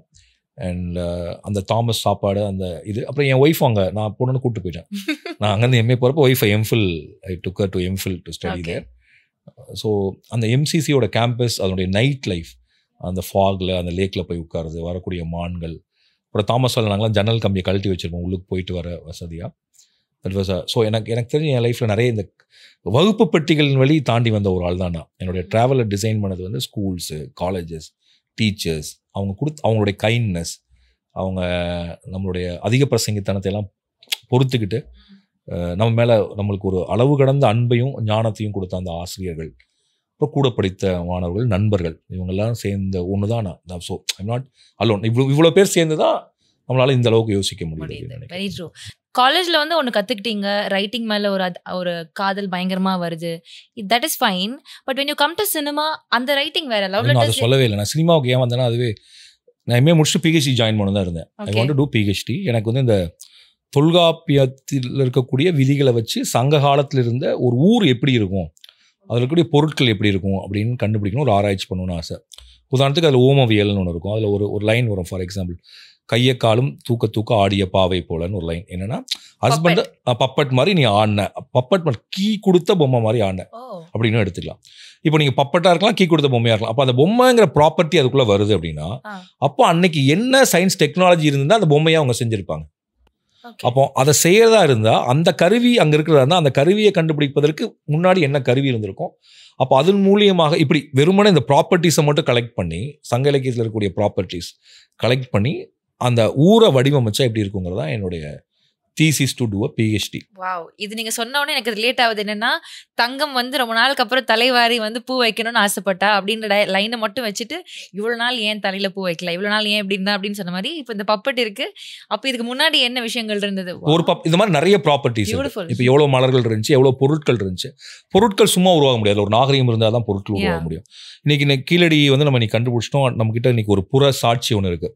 நாங்கள் படிக்கிறப்ப அகசாட்சி மட்டும்தான். அகசாட்சினா இலக்கிய சான்றுகள் மட்டும்தான் தமிழ் தொன்மையானது, நமக்கு ஒரு நாகரிகம் இருந்துச்சு, நம்ம ஒரு நகர நாகரிகம் உடையவர்கள்னு சொன்னது வந்து சங்க இலக்கிய பாடல்களும் தொல்காப்பியம் தான். ஆனால் நம்ம எங்கே சொன்னாலும் என்ன சொல்லுவாங்கன்னா, அது ஒரு அகச்சான்று தானே, அப்படின்னா ஒரு டெக்ஸ்ட் தானே, அதுக்கு ஒன்றும் எவிடன்ஸ் இல்லைன்னா. இப்போ முதலாக இப்போ கீழடியில் கிடைக்கிறப்ப நம்மளுக்கு என்ன தோணும், அந்த மாதிரி ப்ராப்பர்ட்டிஸ் ஏதாவது கிடைக்குதுன்னா அப்போ கீழடிக்கு முன்னாடி நாகரிகம் இருந்திருக்குங்கிறது அதில் தெரியுது நமக்கு. ஸோ இப்போ நீங்கள் இந்த வகுப்புலாம் இருக்கப்போ உங்களுக்கு will get so excited. Tamil படிக்கிறதுனா எல்லாரும் என்ன நினச்சிக்கிறாங்கன்னா, கவிதை படிக்கிறது, பாடல் படிக்கிறது, செய்யுள் படிக்கிறது. இல்லை, தமிழ் படிக்கிறதுங்கிறது உங்களுக்கு வந்து சில கிளாஸ்லாம் உங்களுக்கு வந்து அப்படியே முடியலாம் அப்படி சிலிர்த்து நிற்கும். இப்போ உதாரணத்துக்கு வந்து சங்க இலக்கியத்துலலாம் ஒரு சில ப்ரொஃபஸர்ஸ்லாம் கிளாஸில் இருக்கு, வில் கெட் எக்ஸைட்டட். இப்படி ஒரு வாழ்க்கை இருந்துச்சா, இப்படி ஒரு களவுனா காதல், இப்படி ஒரு களவு இருந்துச்சா, இந்த அளவுக்கு இவங்களுடைய வாழ்க்கையில் இருந்துச்சா, இவ்வளோ காம்ப்ளிகேஷன்ஸ் இருந்துச்சா அப்படிங்கிறத நம்மளால் புரிஞ்சுக்க will be very excited to know back, kind of knowing your history back, culture back. வெறும் லிட்ரேச்சருக்கு பின்னாடி இதுதான் இருக்குது. ஸோ இதுதான் வந்து தமிழ் ஏன் தமிழ் படிக்க வர்றப்ப எல்லோரும் எப்படி வருவாங்கன்னா, ஏதாவது ஒன்று படித்து நம்ம ஒரு வேலை வாங்குறதுக்கு ஈஸியோ, கவர்மெண்ட் எக்ஸாம். ஆனால் அந்த ஒரு வருஷத்தில் என்ன ஆயிரும்னா, எல்லாருக்கும் தமிழ் அது படிக்கிறது பிடிச்சிடும். ஏன்னா அப்போ தான் கண்டுபிடிப்பாங்க, படிக்கிறது வந்து லிட்ரேச்சருங்கிறது வந்து வெறும் தமிழ் மொழி சார்ந்து மட்டும் இல்லை, உலகத்தையே நீங்கள் அதுக்குள்ளே படிக்க ஆரம்பிப்பீங்க. ஸோ இப்படி சொல்லலாம், நாங்கள் படித்தது தமிழ் வழியாக உலகத்தை படித்தோம், அதான் தமிழ் லிட்ரேச்சர்னுடைய இதுன்னு சொல்லலாம். பிஹெச்டி பண்ணுறதுக்கு நிறைய பொருட்செலவு தேவைப்படும், திரும்ப ஜேஆர்எஃப் எழுதணும், திரும்ப படிக்கணும். நான் ஒரு கொஞ்சம் இந்த எக்ஸாம் எழுதி இன்டர்வியூ போகிறதுனாலே எனக்கு கொஞ்சம் இது வரைக்கும் ஐ நெவர் அட்டெண்ட், ஒரே ஒரு இன்டர்வியூ தான் போயிருக்கேன், அது எம்ஃபிலுக்கு, அப்புறம் ஜாயின் பண்ணிட்டேன். ஸோ நான் இது வரைக்கும் இன்டர்வியூஸ் போனதில்லை, இது வரைக்கும் எந்த வேலைக்கும் நான் அப்ளை பண்ணதில்லை. நான் ஏன்னா இந்த ஒரு சிஸ்டத்துக்குள்ளே அடக்கிறதுங்கிறது கொஞ்சம் கஷ்டம் எனக்கு தெரியும். இந்த 9 to 6 காலேஜுக்கே நம்ம ஒரு 1 hour லேட்டாக போகிறது பின்னாடி, அது வேணும்னே இல்லை, நம்மளுக்கு நைட் ஃபுல்லாக படிச்சுட்டு காலைல தூங்கிடுவோம், இந்த மாதிரி சிக்கல்கள் இருக்கும். ஸோ அப்போ நம்மளுடைய சுபாவத்துக்கு பொருந்தின ஒரு தொழில். அப்புறம் வந்து ஒரு ரொம்ப கஷ்டமாக இருந்துச்சு அன்றைக்கி சினிமாக்குள்ளே வர்றது. It was very hard. I don't no any one here. ஒரு தெரியாத காட்டுக்குள்ளே போகிற மாதிரி. ஸோ அதுவே ஒரு பெரிய அட்வென்ச்சரஸாக இருந்துச்சு. ஒரு சவால் தானே, ஒரு ஏற முடியாத ஒரு மலையில் ஏறுற மாதிரி. அன்றைக்கி வந்து எதுக்கு படிச்சுட்டு சினிமாவுக்கு வரீங்கன்னு கேட்பாங்க. டிஸ்கஷனுக்கு போனால் நீ எது புக் வச்சுருக்கு, இன்றைக்கி வந்து எல்லோரும் படிக்கிறத பற்றி பேசிகிட்டு இருக்கோம்.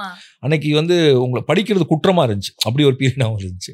So cinema was very fascinating, it's very wild and very challenging and it humiliates you. It says you are not fit, you can be here, you don't have talent. சினிமாவுக்கு வந்து நீங்கள் எம்ஏ படிச்சிருக்கீங்க, நீங்கள் யார், என்ன ட்ரெஸ் போட்டிருக்கீங்க, அப்படிலாம் கிடையாது. லைக் இட் ஆல்வேஸ் என்ன சொல்கிறது, உங்களை வந்து கழுத்தை பிடிச்சி தான் அது நெரிக்கும் in a sense. Like it pushes you to the corner, you have to fight back, come out. அது இப்போ வரைக்கும் ஒவ்வொரு படத்துக்கும் அது இருக்கும். இப்போ நம்ம படத்தை எடுத்துட்டோம், ரிலீஸ் பண்ணுறது திரும்ப பாருங்க உட்காந்து பேட்டிலாம் கொடுத்துருக்க வேண்டியிருக்கு இல்லையா. It's not about only telling a story, you have to sell the story. இன்னைக்கு இருக்குல்ல, ஒவ்வொரு பீரியட்லையும் நான் இந்த பிரச்சனை அனுபவிச்சுட்டே இருப்பேன். ஏன்னா நம்ம எடுக்கிற படம் வேற ஒரு வகையில் இருக்கிறப்ப, அதுக்குள்ளே பெரிய வணிக ரீதியான நடிகர்களும் இல்லாதப்ப நானே போய் அதை விற்கணும். ஸோ அது ஒரு humiliation. At the end of the day you have to sell your story, sell that who you are and try to win the hearts of people just to sell tickets அப்படிங்கிற humiliation இதுக்குள்ளே இருக்கும், அந்த gambling இருக்கும். So அதனால் cinema இன்னும் சுவாரஸ்யமாகவும் இன்னும் உங்களை வசீகரிச்சுட்டுமே இருக்கிறதுக்கான காரணம், it humiliates you, it tortures you, it ask you questions, it demands you, it push you to your maximum. So உங்கள் வயதெல்லாம் தாண்டி சினிமா உங்களை வந்து எப்போதும் இளமையாகவே வச்சுருக்காங்கன்னா, it push you to your maximum. So அதுதான் I choose cinema, because I want something very challenging in my life.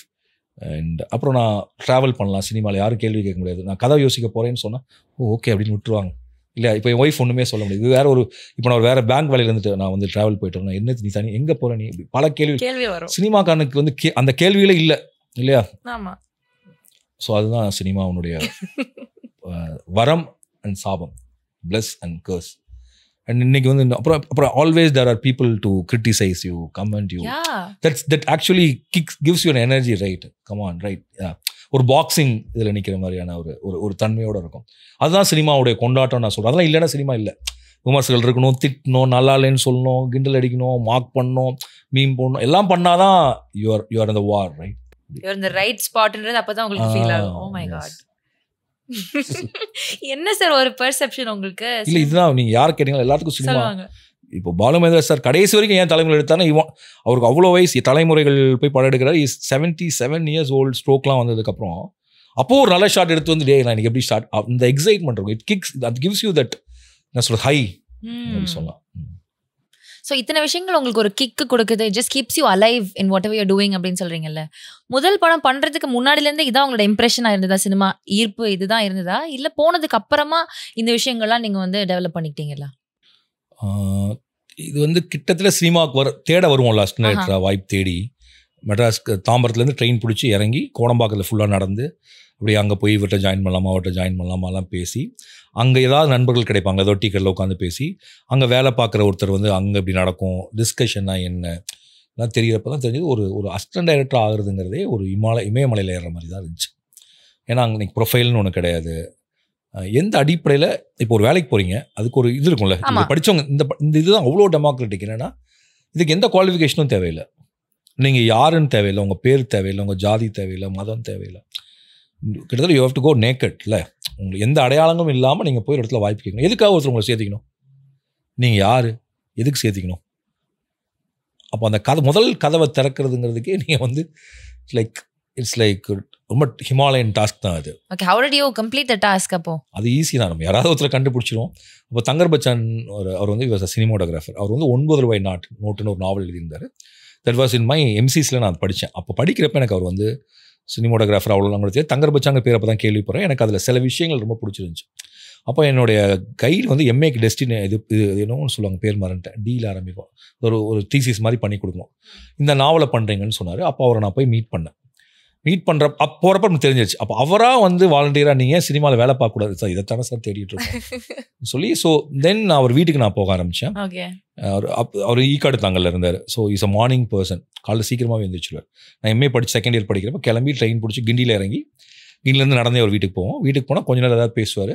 அவர் அன்னைக்கு கிளம்பி போவார். அவர் பரபரப்பான கேமராமேன். அப்போ வந்து அவர் வந்து இவஸ் டூயிங் காதல் கோட்டைக்கு அப்புறம்னு நினைக்கிறேன், கண்ணெதிரே தோன்றினால், இந்த கால ஆரம்பிக்கிற படம் எல்லாம் அவர் தான் கேமரா. அவர் சிவசக்தி பாண்டியனோட ஒரு டீமாக அது வர் ஃபங்க்ஷனிங். இ வாஸ் இன்ட்ரடியூசிங் மறுமலர்ச்சி, நிறைய படங்கள் இ வாஸ் வெரி ஆக்டிவ், நிறைய பேர்த்துக்கு கூட இருப்பார். அப்போ நிறைய பேர் அவர்கிட்ட கதை சொல்ல வருவாங்க, ஏன்னா அவர் சொல்லி ப்ரொடியூசர்ஸ் கேட்பாங்க. அப்போ அவர் கதை கேட்க நேரம் இருக்காது. அப்போ அவர் என்ன பண்ணுவார்னா, சமாளிக்கிறது இவர்கிட்ட சொல்லிவிடுங்க கதையை என்கிட்ட சொல்லிட்டு போயிடுவார். அப்போ என்னோட வேலை என்னென்னா, அவங்க வீட்டில் உட்காந்து அவங்க வந்து கதை சொல்லுவாங்க. ஸோ அப்படி ஒரு 50-60 கதை நான் கேட்டிருப்பேன். So I got train. இவங்களாம் இப்படி தான் கதை யோசிக்கிறாங்க, இதான் சொல்கிறாங்க. பட் அவங்க யாருக்கும் நம்ம பிகினர்னு தெரியாது. ஏன்னா அவர் தங்கர் பச்சான் சார் மேலே ஒரு மரியாதையில் சொன்னாங்க. அதுலேருந்து உங்களுக்கு சில பேர் நம்ம கதை கேட்குறப்ப ஒன்று சொல்லுவோம்ல, சார் இது இப்படி மாற்றினா நல்லாயிருக்கும், இது இப்படி இருக்குது. இப்போ சில பேர் உங்களை டிஸ்கஷனுக்கு கூப்பிடுவாங்க, என் கதையை கொஞ்சம் பேசவாங்க. இப்படியே கொஞ்சம் கொஞ்சமாக உங்களுக்கு ஒரு ஆட்கள் தெரிய ஆரம்பிக்கிறாங்க. இப்போது வந்து தங்கர் சார் வந்து ராஜ்குமார் சந்தோஷின்னு சொல்லி ஒரு ஹிந்தி டைரக்டர் ரைட்டர், புக்கார் பெரிய டைரக்டர், அவர்கிட்ட என்ன அவர் தான் அனுப்பிவிட்டார். ஆஸ் அ ரைட்டராக இந்த பையனை பயன்படுத்துங்க. Then I got a chance to work in Hindi cinema as assistant script writer for a film call Lajja. So அதில் போய் ஒரு 6 months ஒர்க் பண்ணேன். அங்கே met lot of very interesting writers there. So அப்படி தெரிஞ்சுது. அப்புறம் திரும்பி வந்து I try to work with நிறைய, இப்போ கண்ணெதிரே தோன்றினால் டைரக்டர்கிட்ட தான் என்ன அனுப்பிவிட்டாங்க மஜ்னு படத்துக்கு. இல்லை, அவர் சந்தித்த வழின்னு ஒரு படம் பண்ணார், அதுக்கு தான் போனாங்க. பட் அவர் என்னை சேர்த்திக்கல, ஆனால் அப்போ பயங்கர கூட்டுவாங்க. So it didn't work out. அப்புறம் நான் அதுக்குள்ளே ஃபிட்டும் ஆயிருக்க மாட்டேன்னு நினைக்கிறேன், மேபி அவங்களுக்கு தேவைப்பட்டிருக்கலாம். அப்புறம் நான் இதெல்லாம் போயிட்டு வந்ததுக்கப்புறம் மஜ்னு பண்ணுறாரு. அப்போ அவர் வந்து ஒரு பொண்ணால் கூப்பிட்றாரு. அப்போ அவங்க அதுலேயும் டிஸ்கஷனில் கொஞ்ச நாள் இருந்தேன். Then but I didn't go for the shoot. அதுக்கு முன்னாடி like it didn't work out. அப்புறம் பாலகுமாரன் சார், அங்கே பாலகுமாரன் சார் வருவார், இது மஜ்னுக்கு டைரக்ட் ரைட்டர். ஸோ அவருக்கு இப்போ எழுதிட்டு வரதுக்கு என்னை அனுப்பிவிட்டு, பாலகுமாரன் சார் வந்து அதுக்கப்புறம் அவரோட கதையை பேசிக்கிறதுக்கு என்னையும் என் கூட வேலை பார்த்தீங்கன்னா சிவா, அவங்க 2 பேர்த்தையும் எங்களை அஸ்டன்ட் மாதிரி I go to Balakumaran sir daily காலைல போனால் அவர் ஒரு கதை சொல்லுவார். அந்த கதையை எழுதுறது, அந்த கதையை பேசுறது, இப்படி கொஞ்சம் நாட்கள் வேலை பார்த்தேன். அதுக்கப்புறம் தென் ஐ காட் மேரீட்னா கொஞ்சம் நம்ம அதாவது இப்போ என்னோடய ஃப்ரெண்ட்ஸ்லாம் கோயம்புத்தூரில் ஒரு அட்வர்டைஸ்மெண்ட் ஏஜென்சி ஸ்டார்ட் பண்ணாங்க. Then one day we all shifted to Coimbatore. என் வீடு கோயம்புத்தூர்னால அங்கே போய்ட்டு அந்த அட்வர்டைஸ்மெண்ட் ஏஜென்சி ஒரு I was doing that for 1.5-2 years. அதுக்கப்புறம் அழகி ரிலீஸ் ஆச்சு. So Thangar sir came to Coimbatore. அப்போ அவர் சொன்னால் நீ ஏன் வரக்கூடாது திரும்ப அப்படி சொன்னார். அப்போ அவர் தென்றல்னு ஒரு படம் ஆரம்பிச்சிருந்தார். தென் அப்போ நம்ம கொஞ்சம் பணத்தை சம்பாதிச்சு வீட்டில் கொடுத்துட்டு நான் போய் I will give one more try அப்படின்னு தென்றலில் வந்து ஒர்க் பண்ணேன். பட் அதுலேயும் ஷூட்டிங் ஒர்க் பண்ணல. அதுக்கு முன்னாடி ஷூட்டிங்கில் லஜ்ஜாவில் 2 நாள் வேலை பார்த்துருக்கேன், அவ்வளோதான். இப்போ சரி, இதுக்கப்புறம் நான் முடிவு பண்ண நம்ம டைரக்டர் ஆகிடுவோம் அப்படின்னு சொல்லிட்டு I start to write my script, my dear husband சொல்லிட்டு. So Muthukumar my close friend. So அவனுக்கு பாலுமேந்திரா சார் தெரியும். அப்போ நான் அவர்கிட்ட சொன்னேன், உங்கள் சார்ட்ட கீழே அவர் கேமரா பண்ணுவாரான்னு சொல்லிட்டு. அவர் ஸ்கிரிப்ட் எழுதியிருக்கேன், அவருக்கு பிடிக்கணுன்னா அவன் அப்பாயின்மெண்ட் வாங்கி கொடுத்தான். நான் பாலுமேந்திரா போய் அந்த கதை சொன்னேன். அவர் பண்ணுறேன் அப்படின்னு சொல்லி சொன்னார். That's how I got introduce to வெற்றி, சுரேஷ், நிறைய டைரக்டர்ஸ் அப்போ அங்கே இருந்தாங்க. பட் அது படம் சேரன் சார் நடித்து பாலுமேந்திரா சார் கேமரா பண்ணி நான் டைரக்ட் பண்ணுறதுக்காக ஆஃபீஸ்லாம் போட்டோம். Didn't happen. பட் அந்த சமயத்தில் என்ன நடந்துச்சுன்னு தெரியல. I was going everyday meeting Balu Mahendra sir. Kind of again I found a teacher in cine field. So அவர் வந்து எனக்கு நம்ம சினிமாவை ரொம்ப என்ன சொல்கிறது, எப்படி சொல்லலாம், ஒரு கல்வி மாதிரி சொல்லக்கூடிய ஒருத்தர் வச்சுக்கோங்களேன். லைக் ஒரு இன்றைக்கி நீங்கள் விஷுவல் கம்யூனிகேஷன் டிபார்ட்மெண்ட்லாம் வந்துருச்சு. அன்றைக்கி அவர் இமேஜ் சைஸ்னா என்ன, பிளாட்னா என்ன, கதைனா என்ன, ரொம்ப ஹாலிவுட் மாதிரியான ஒருத்தர். அவர் ரொம்ப குவைட்டாக இருப்பார், தேர்ந்தெடுத்த வார்த்தைகளில் பேசுவார், பிரமாதமாக சமைப்பார். And he respects every one equally. இது மாதிரி நிறைய விஷயங்கள் வந்து எடுத்தோம். அப்புறம் அவர்கிட்ட போய் பேச, சினிமா இது பண்ண. அப்புறம் அது ஒரு காலம் ஷூட்டிங்கில் வெற்றி ஏதோ ஒரு நாள் சண்டை போட்டனால அதுக்கு பதிலாக நான் போய் 2 நாள் ஷூட் போனேன். அதான் 2 நாள். அந்த பேட்டா வாங்கி வெற்றி பாதி நான் பாதி பிரிச்சுக்கிட்டேன். அதுதான் நான் போன ஷூட்டிங் எக்ஸ்பீரியன்ஸ். அப்புறம் அந்த படம் அதுக்கப்புறம் மேகம் நடக்கலை. தென் ஐ எண்ட் அப் வித் கற்றது தமிழ். அது ஹிந்தியில் பண்ணுறதுக்காக ட்ரை பண்ணேன், ஹிந்தி எம்ஏன்னு. ஸோ அதுவும் it didn't work. Then I came back, started Tamil MA. அவ்வளோதான். ஓகே, நீங்கள் பேசினப்போ நிறைய இடத்துல வந்து it did not happen immediately. நிறைய போயிட்டு வந்து பேக் இப்போ வரைக்கும் அப்படி தான் எனக்கு. அது லைக் அது என்ன சொல்கிறது, எனக்கு விதி மேலே நம்பிக்கை இல்லை. But sometimes for few people it happens like that. Okay, you have to try again and again and again. Okay, எல்லாத்துக்கும் சுலபமாக நடக்கிற ஒன்று ஸோ நம்மளுக்கு வந்து கொஞ்சம் கடினமாக தான் நடக்கும்.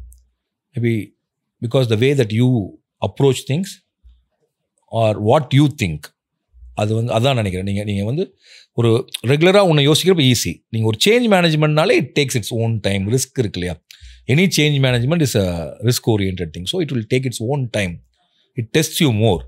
டெஸ்ட் யூ மோர்ன்றது ஒரு பெரிய வார்த்தை. அந்த பேஷன்ஸ் வந்து I don't know how a lot of people have it. ஏன்னா இப்போ இருக்கிற ஃபாஸ்ட் மூவிங் வேர்ல்ட்ல there's nobody with lot of patience waiting for things.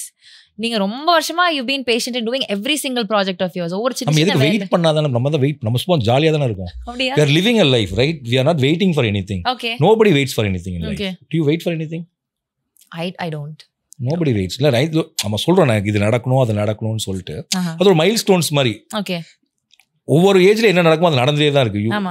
டீனேஜ்ல நடக்குமோ நடக்கும், கல்யாணத்துல நடக்குமோ நடக்கும், அப்பா ஆனதுக்கப்புறம் நடக்குமோ நடக்கும். அது கிட்டத்தட்ட ஒரு அந்த டிசைனுக்குள்ள தான் நம்ம இருக்கோம் இல்லையா? இதுக்குள்ள என்ன பெருசாக ஆகிட போகுது? நீங்கள் என்ன இப்போ ஹீரோயினாக நடிக்கிறீங்களா, அந்த படம் ஓடலாம், நீங்கள் ஒரு பெரிய ஹீரோயினாக ஆகலாம், ஆகாமே பல. But it's not going to change anything about you, right? That's a job, that's your work, you love it, அவ்வளோதானே தவிர அந்த டெஸ்டிங் தானே தவிர it's not testing your patience. It's not saying that you are winner or loser, because you don't compare yourself with anybody, right? When you do something unique in a way that you want to do it. So right. So அதனால் எனக்கு தெரிஞ்ச இந்த patience காத்திருக்கிறதுங்கிறது maybe இந்த ஒரு படத்தை பண்ணிவிட்டு அதை release பண்ணுறதுக்காக நம்ம காத்திருக்கிறதுங்கிறது ஒரு கலை தான், அது ஒரு ஆர்ட். இட்ஸ் ஆல்சோ ஆர்ட் இல்லையா?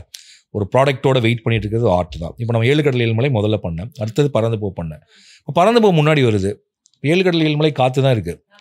அண்ட் 7 கடல் 7 மலை பார்த்துட்டு பறந்து போ பார்த்துருந்தாங்கன்னா எல்லாத்துக்குமே ஒரு டிராஸ்டிக் சேஞ்ச். அந்த டேரக்டராக இதை பண்ணார் நினைப்பார்னு நினச்சி தான் இந்த ஃபிலிம் லாங்குவேஜ் எப்படி ட்ரீட் பண்ணேன். பட் இப்போ எப்படி வருதுன்னா, பறந்து போ பார்த்துட்டு 7 கடல் பார்க்குறப்ப எல்லாரும் பறந்து போ பண்ண டேரக்டராக அதை பண்ணாருன்னு பார்க்க போகிறாங்க. ஸோ நம்ம நினச்சது ஒன்று, நடக்கிறது ஒன்று. So we waited for something, but something has happened. So waiting is very interesting. It's like falling in love, because it's not going to change anything about you. It's only going to change about your work. இல்லையா? Work மட்டுமே இல்லையா நம்ம? Very true. என்னோட பெர்ஸ்பெக்டிவை கொஞ்சம் லைட்டாக மாற்றி விட்டுருக்கீங்க. நான் யோசிச்சது ஒன்று நான் யோசிச்சது கேள்வி கேட்டேன், பட் அது அப்படி இல்லைமா இப்படியும் அப்படின்ற மாதிரி இருக்கு. இன்ட்ரெஸ்டிங். சினிமாவில் ஃபர்ஸ்ட் படம் பண்ணி முடிச்சதுக்கப்புறம் what was your feeling? Did you feel accomplished? இல்லை ரொம்ப ஒரு சந்தோஷமா நிறைவா ஃபீல் ஆச்சா, இல்லைனா இன்னும் பெட்டரா பண்ணியிருக்கலாமோ அப்படின்ற ஃபீல் ஆச்சா? How was it? I never feel இன்னும் பெட்டரா, அது அவ்வளோதான் பண்ண முடியும், அது முடிஞ்சிருச்சு இல்லையா? பட் கண்டிப்பாக எப்போதுமே எல்லா ஃபிலிம் மேக்கருக்கும் இன்னொரு பெட்டராக பண்ணிக்கலாங்கிறதான். கற்றது தமிழ் அன்னைக்கு எனக்கு இருந்த அறிவுக்கு, அன்னைக்கு எனக்கு கிடைத்த பலத்துக்கு, அன்னைக்கு கிடைத்த வசதிகளுக்கு நான் வந்து முழுமையாக வேலை பார்த்தேன்னா முழுமையாக நான் வேலை பார்த்தேன். பட் அவுட்புட் நான் நினச்ச மாதிரி இருக்கா அப்படின்னா அது இருக்கலாம், இல்லாமல் இருக்கலாம். பட் அது யாருக்கும் தெரிய போகிறதில்ல. ஸோ நான் முயற்சி தான் பண்ண முடியுமே தவிர இந்த அவுட்புட்டு தான் வந்தாலும் நான் பிடிவாதமாக இருக்கிற அளவுக்கு நான் ஒரு பெரிய செல்வந்தனோ அப்படிலாம் இல்லை. நம்ம வந்து ஒரு யுவர் ரிபல், ரைட்? ஸோ அந்த ஃபஸ்ட் ஃபிலிம் பண்ணுறப்ப every first film maker is a rebel. ஏன்னா மொத்த செட்டுமே உங்களுக்கு எதிராக தான் இருக்கும், because your first film maker. இந்த இண்டஸ்ட்ரி, ஏன்னா நம்ம வர ஷூட்டிங் அனுபவம் எனக்கு கிடையாது, நம்ம வேலை பார்த்ததே 4 நாள் தான். ஸோ அப்போ நீங்கள் going to a set and you have to command, you have to dictate in a sense, not சர்வா இல்லை இது இப்படி தான் எனக்கு வேணும்னு நீங்கள் சொல்லணும்ல. ஆமாம். அப்போ அதுக்கு சில இப்போ இண்டஸ்ட்ரியில் சில வேர்டு இருக்கும். இப்போ ட்ராலி முன்னாடி போகிறது அப்படின்னு ட்ரக் இன், ட்ரக் பேக், கேமரா முன்னாடி போகுதுன்னு சொல்லலாம், இப்படின்னு சொல்லலாம் இல்லையா? ஸோ இந்த மாதிரி வார்த்தைகளை கற்றுக்கணும், பல விஷயங்கள் இருக்கும். அண்ட் சினிமாவில் எல்லாமே இம்பாசிபிள் தான். நீங்கள் என்ன சொன்னாலும் இது முடியாதுன்னு தான் எல்லாருமே சொல்லுவோம். அது எப்படி சார் பாசிபிள்? இந்த மலை மேலே அதுங்கெல்லாம் யார் கேமரா கொண்டு போவா? லூஸ்தனமாக பேசுகிறீங்க. So my first film they call me that I'm a nut case, I'm loose, I'm a crack, going for 20 takes 25 takes. But அவங்களாம் அதுக்கப்புறம் என் ஃப்ரெண்ட்ஸ் ஆகிட்டான்னு வச்சுக்கோங்களேன். First film they're all against me. So it's like I have antagonist around me and I'm the only protagonist. I have to fight with them every day, not personally, to get what I want. நமக்கு ஆனால் முதல் படம் இருக்கப்போ இருந்த அந்த sharpness இருக்குல்ல, இதுதான் thrill. இத்தனையும் like to get what you want அப்படிங்கிறதுக்காக நீங்கள் வந்து பேசணும், இது பண்ணணும் அப்படி நடக்கும். ஸோ இட் வாஸ் கட்டழகு Tamil was a fantastic experience as a director, as a writer, as a human being. It made me better. I got more confidence. I learned filmmaking by making my first film. So dubbing 9, final mix 9, music 9. So actually நான் cinema கற்றுட்டு படம் எடுத்து தான். So there was a great learning experience. So it was so exciting. கட்டழகு தமிழுக்கு அப்புறம் ஒவ்வொரு படத்தில் ஒவ்வொரு லேர்னிங் இருக்கும். ஆனால் கட்டழகு தமிழ் கொடுத்த த்ரில் இருக்குல்ல, லைக் அந்த பாட்டு முதல்ல ரெக்கார்டாகி கேட்குறது, அதில் நம்ம வாய்ஸ் ஓவரில் போகிறப்ப கேட்கக்கூடிய எக்ஸைட்மெண்ட், நம்ம இப்படி தான் நம்ம எடுத்த படம் வரும் போல இருக்குது அப்படின்னு தெரிஞ்சுக்கிறது, அந்த ஃபைனல் மிக்ஸில் அந்த ஆம்பியன்ஸ் எஃபெக்ட்ஸு எல்லாமே ஆச்சரியமாக இருக்கும். இப்படி தான் எஃபெக்ட்ஸ் க்ரியேட் பண்ணுறாங்களா, இப்படி தான் அந்த ஆம்பியன்ஸ் க்ரியேட் பண்ணுறாங்களான்னு சொல்லி. ஸோ கட்டழகு Tamil was a learning experience and still I cherish. It's one of the, எனக்கு என்ன சொல்கிறதுனா, திரும்ப தேட்டரில் போய் உட்காந்து பார்க்கணும் என் படத்தினா திரும்ப ஐ வாண்ட் டு, நான் எந்த படத்தையும் பார்க்கல, திரும்ப எப்பாவது பார்க்கணுன்னா கட்டழகு தமிழ், ஐ வாண்ட் டு வாட்ச் கட்டழகு தமிழ் ஒரு தேட்டரில் பார்க்கணும் அப்படி. அது நடந்துச்சு. லைக் கட்டழகு தமிழ் இட் காட் ஸ்க்ரீன் இன் ரொட்டர்டாம் 2017 நினைக்கிறேன், 17. அப்போ திரும்ப நான் போய் கட்டழகு தமிழ் அப்போ தான் ஃபஸ்ட் டைம் தேட்டரில் நான் பார்த்தேன். ஏன்னா படம் ரிலீஸ் ஆனப்போ பொதுவாக என் படத்தை நான் தேட்டரில் பார்க்கறதுக்கு ஒரு மாதிரி நம்மளுக்கு ஒரு feel very highly insecure to get in to theatre. அது அந்த குழந்தைங்களுக்கு இந்த எக்ஸாம் எழுதிட்டு மார்க் வர அந்த மாதிரி ஒன்று. அதனால் I never go to theatres. So கட்டழகு தமிழ் அங்கே தான் தேட்டரில் பார்த்தேன். ஐ ஃபெல்ட் அது நான் பண்ணேன். ஏன்னா 2013 10 வருஷம் கழிச்சு பார்த்தேன். எப்படி நம்ம இந்த படம் பண்ணோன்னு எனக்கு கொஞ்சம் ஆச்சரியமாக தான் இருந்துச்சு. I don't know that how it happen. So it's a team work. அன்னைக்கு எஸ்ஆர் கதிருக்கு முதல் படம் and Srikar Prasad sir with me and Jiva was very good actor and he can அவரோட voice range and I found Anjali as Anandhi and Yuvan Muthukumar. அப்புறம் அந்த locations Maharashtra அச்சன் கோவில் அதில் எல்லாமே அதுவாக அமைஞ்சு வந்துச்சு. So it happen by itself. I was there just வாட்சிங் and helping it not to get destroyed. அவ்வளோதான், அதான் நான் பண்ணேன். ஸோ கட்டழகு Tamil like great experience. Super. எனக்கு நீங்கள் சொன்னது ரொம்ப பிடிச்சது என்னென்னா, இன்னைக்கு ராம் சார் சொன்னால் அதுக்கு அந்த வார்த்தை கட்டுப்பட்டு நடக்கிற டெக்னீஷியன்ஸ் இருப்பாங்க. பட் இல்லை இப்பவும் கட்டலாம் பட மாட்டாங்க. அப்படி நான் சொல்றது அதான் நான் சொல்றேன். இப்போவுமே my set is very respect இருக்கும்ல சார். ராம் சார் சொல்லிட்டாங்க அது தெரிஞ்சிடுச்சு அப்படின்னு நம்புவாங்க. பட் ஆனால் இப்போ என்னன்னா, like I am always democratic. எல்லாருமே ஈஸியா they can come and tell me because I'm very open. Okay. அதனால யாருக்குமே எந்த இன்ஹிபிஷனும் இருக்காது என்கிட்ட வந்து இது சொல்றதுக்கு. பட் கட்டழகு தமிழப்போ அப்படிதான் நான் இருந்தேன். ஆனால் நம்ம சொல்றதுல அந்த பக்கம் கேட்கறதுக்கு இன்ஹிபிஷன்ஸ் இருக்கும். இப்போ நம்ம சொல்றதை கேட்கறதுக்கும் இன்ஹிபிஷன்ஸ் இல்லை. நம்ம கூட ஒர்க் பண்றவங்க வந்து ஓகே லைக் அது. But at the end of the day everybody is human being. One day நல்லா இருப்பாங்க, ஒன் டே நல்லா இருக்க மாட்டாங்க. So like give and take தான் அது. So it's beautiful. இப்போ ஒரு படம் பண்ணியாச்சு, அதுக்கான ஒரு விமர்சனங்கள் வருது, எல்லாம் வருது. அடுத்த படம் இப்படி தான் இருக்க போகுது, இந்த மாதிரி ஒரு ஜானரில் தான் இருக்க போகுது, நம்மளுடைய கோட்பாடுகள் இப்படி இருக்க போகுது, my way of telling my story is this way அப்படின்னு ஒன்று சூஸ் பண்ணியிருப்பீங்கல்ல. வாஸ் தட் பர்டிகுலர் ஏதாவது மைண்ட்குள்ளே இருந்ததா, இப்படி தான் நம்மளுடைய பாத்து இருக்க போகுது? அப்படிலாம் இல்லை. அந்த எந்த கதையை நம்ம இப்போ சொல்லணும், அது ரிலவெண்ட்டாக இருக்கா? அண்ட் இந்த சமூகம் இப்போ ரொம்ப ஸ்பீடாக மாறிட்டு இருக்குல்ல. மேபி இப்போ நீங்கள் காலேஜ் படிச்சப்போ எம்சிஎஸ் எப்படி இருந்திருக்குன்னு கூட என்னால் கற்பனை பண்ண முடியல. நீங்களாம் லேக்ல போய் உட்காந்து கதை அடிச்சேன்னு சொன்னீங்களா, எங்களெல்லாம் லேக்கே விடல. we were banned from the lake. அவ்வளோ பண்ணியிருக்கீங்க. Maybe your generation become more democratic. Like உங்களுக்கு நிறைய இன்ஹிபிஷன்ஸ் இல்லை, யாரையும் ஜட்ஜ்மெண்ட்லாம் பார்த்துருக்க மாட்டாங்க இல்லையா. எங்கள் பீரியட்ல லைக் எம்சிசியே இஸ் வெரி ஜட்ஜ்மெண்டல் தான் இருந்துச்சு. 96 98 ஒரு பொண்ணு ஒரு பையனும் பேசுறது MCS 96 98 it was like okay. But நானும் என் ஒய்ஃபும் நான் வந்து கேண்டீனில் உட்காந்து பேசி சிகரெட் ஊதிட்டே தான் இருப்போம். லைக் நான் ஊதிட்டு இருப்பேன். Never smoke. But democratic, they won't disturb you. But அதுவே கொஞ்சம் அது ஒன்றும் அப்படி இதெல்லாம் இல்லை. அப்புறம் பசங்களுமே ஐ திங்க் நீங்கள் எந்த பேட்ச் சொன்னீங்க? 2019 வெரி யங். ஸோ நீங்கள் இன்ஸ்டாகிராம்லாம் வந்ததுக்கப்புறம் காலேஜ் போன ஆட்கள் நீங்கள். லைக் ஓகே, கேமராவோட காலேஜ் போயிருக்கீங்க. எங்களுக்கு கேமரா தேவைப்பட்டது. நாங்க பாடம் போட்டோகிராஃபில எல்லாரும் கேமரா வச்சிருக்கணும். நீங்க viscom journalism. Okay right. So இப்போ உங்க கூட நான் கம்யூனிகேட் பண்ணோன்னா நான் உங்களை எப்படி புரிஞ்சுக்கிறது?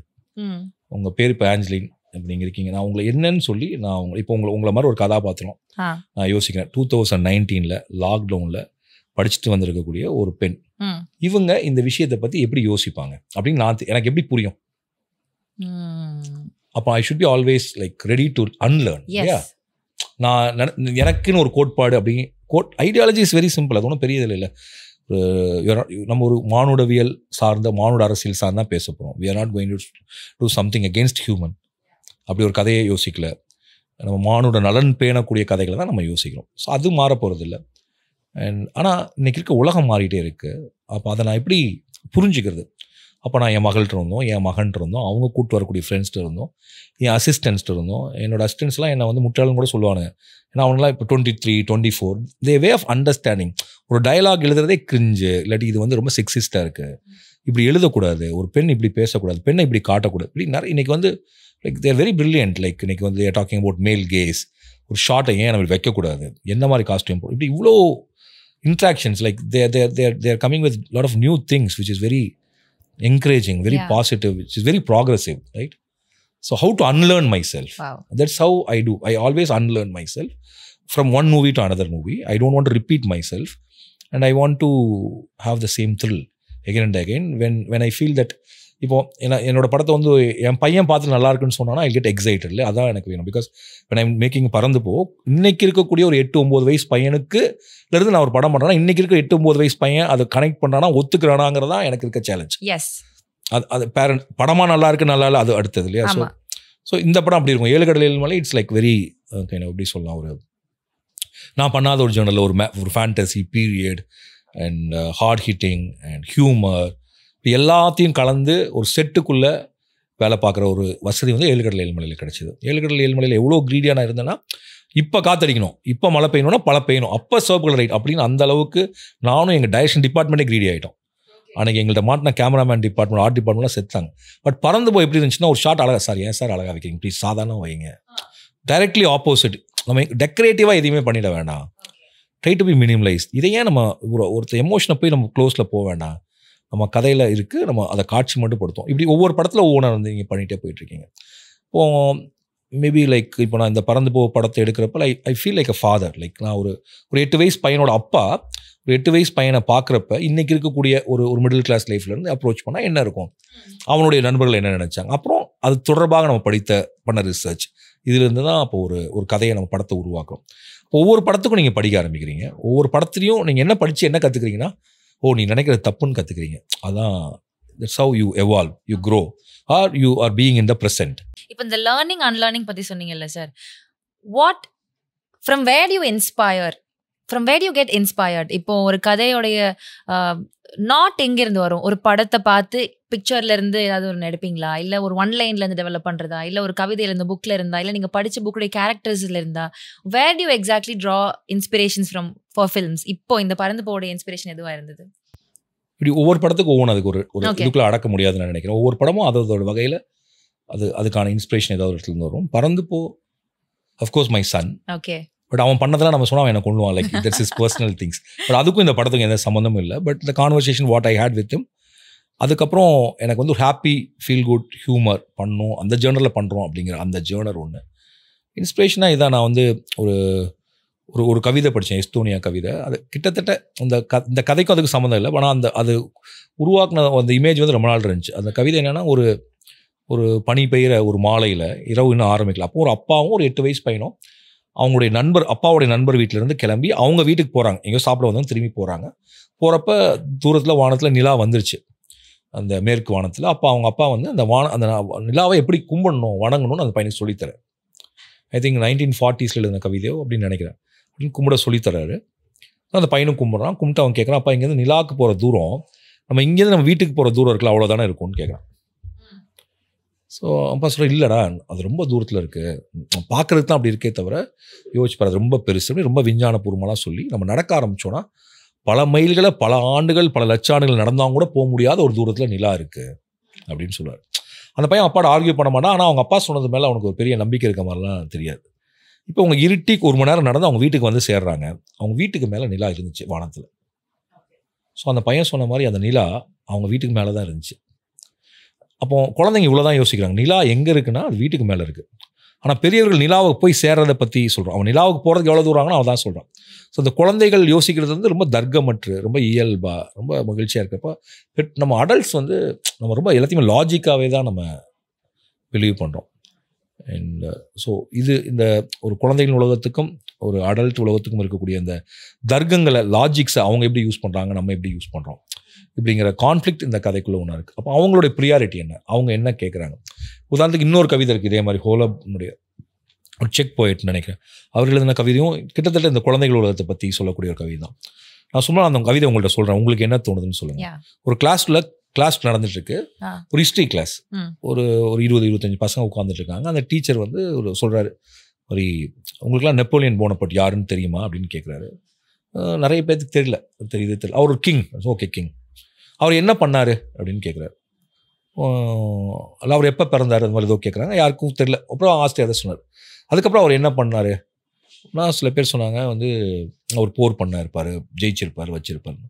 அவங்க யாருக்குமே நெப்போலியன் போனபட் பற்றி உருதுன்னு தெரியல, இப்படி பேசிட்டே இருக்காங்க. அப்போ ஆஸ்திரேலியா வந்து அவர் வாருக்கு போனார், ஜெயிச்சார் அப்படிலாம் சொல்கிறார். அப்போ ஒரு பையன் எந்திரிச்சு சொல்கிறான், எங்கள் வீட்டுக்கு பக்கத்தில் நெப்போலியன் போனபட்னு ஒரு நாய்க்குட்டி இருந்துச்சு, அந்த கசாப்பு கடையில் அது இருந்துச்சு. அந்த கசாப்பு கடைக்காரர் வந்து அதை டெய்லி அதை நல்லா நடத்தலை, அதை அடிச்சு அந்த நாய் செத்து போயிடுச்சுன்னு சொன்னான். அங்கேருந்து மொத்த கிளாஸும் நெப்போலியன் போனப்பட்டுக்காக முதல்ல வருத்தப்பட்டுச்சு இப்படின்னு அந்த கவிதை முடிஞ்சிடும். இந்த கவிதை என்ன சொல்ல வருதுன்னு சொல்லுங்க. சும்மா எனிதிங் ரேண்டமா உங்களுக்கு கேட்டோன்னே என்ன ஒரு பெரிய கிங் பத்தி அவங்க பேசிட்டு இருக்கும்போது அவனோட புரிதல்ல அவனுக்கு தெரிஞ்சது அந்த ஒரு நாய்க்குட்டி அப்படின்ட்டு அவனோட ஸ்டோரி சொல்றான். இவங்க இங்க ஒரு பெரிய கிரேட் பர்சனாலிட்டி பத்தி பேசுறாங்க, அவனோட புரிதல்ல அவனு சொல்றான். ஓகே, நம்ம வந்து ஒரு ஹிஸ்ட்ரி கிளாஸ்ல மன்னர்கள் என்ன பண்ணாங்க, வாருக்கு போனாங்க, கொன்னாங்க இல்லையா, ஜெயிச்சாங்க. அதனால என்ன, அவங்களுக்கு போய் வயலன்ஸ் சொல்லி தரணுமா? அவன் ஒரு நாய்க்குட்டி செத்ததுக்கே வருத்தப்படுறான், அவன்கிட்ட போய் நீ வாரை பற்றி சொல்லி கொடுத்துட்டு இருக்க. ஹிஸ்ட்ரிங்கிற ஒரு அந்த டிபார்ட்மெண்ட் குழந்தைகளுக்கு சொல்லிக் கொடுக்க வேண்டிய ஒன்றா இல்லையான்னு கேட்கக்கூடிய ஒரு கவிதை தான் அந்த கவிதை. ஓகே, ஸோ இப்போ இதுதான் குழந்தைகளுக்கு எது தேவை. நம்ம குழந்தைகளுக்கு ஒரு வரலாறு சொல்லித்தரோம். குழந்தைகள் நாய்களையும் வண்ணத்து பூச்சியும் நேசிச்சுட்டு, மலையை நேசிச்சுட்டு, வானவில்லை பார்க்கறத நேசிச்சுட்டு, சாப்பாடை நேசிச்சுட்டு, ஃப்ரெண்ட்ஸோட சின்ன சின்ன சண்டை போட்டு, எல்லாத்தையுமே ஈக்குவலாக அவங்க வந்து நாயையும் ஒரு 6 வயசு வரைக்கும் நாயுமே மனுஷ மாதிரி தான் அவங்க பேசிகிட்டு இருப்பாங்க இல்லையா. அவங்களுக்கு உயர்திணை அக்ரிணைலாம் இல்லாமல் இருக்கக்கூடிய டிஃப்ரென்சஸ் பெருசாக பேணாமல் நிறைய பெட்ஸோடு இருக்கக்கூடிய விலங்குகளை, மிருகங்களை, மரங்களை நேசிக்கிற அந்த குழந்தைங்கள்ட்ட போயிட்டு யுத்தத்தை பற்றி நீ ஏன்பா சொல்லிக் கொடுக்குறேன்னு ஒரு கேள்வி கேட்குறான் அந்த போயட். அப்போ ஒரு குழந்தைங்களுடைய உலகத்திற்கு அவர்களுக்கு என்ன தேவை அப்படிங்கிறத நம்ம யோசிக்கிறோமா? பெற்றோரா, ஆசிரியரா, இல்லாட்டி சக மனிதர்களா நம்ம குழந்தைகளை அப்படி யோசிக்கிறோமா? இல்லை அடல்ட் வேர்ல்டுக்குள்ளே அவங்கள கூப்பிடுறோமா? இப்படிங்கிறது தான் பறந்து போவனுடைய கான்ஃப்ளிக்ட் அப்படின்னு சொல்லலாம். இது 2 வரப்பே ஹியூமர் அதுக்குள்ளே தானாக வந்துடும்.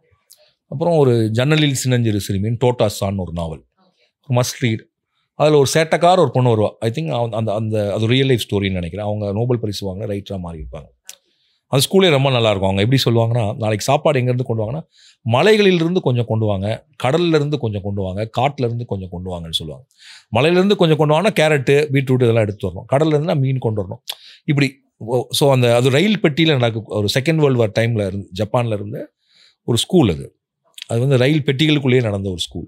ஸோ அந்த ஜன்னலில் ஒரு சின்னஞ்சிறு சிறுமி, அதில் அந்த சேட்டக்கார பொண்ணுக்கும் பறந்து போல வரக்கூடிய அந்த அன்புக்கும் ஒரு சம்மந்தம் இருக்குது. சம்மந்தம் இருக்குன்னா கதையிலையோ காட்சியிலையோ சம்மந்தம் இல்லை.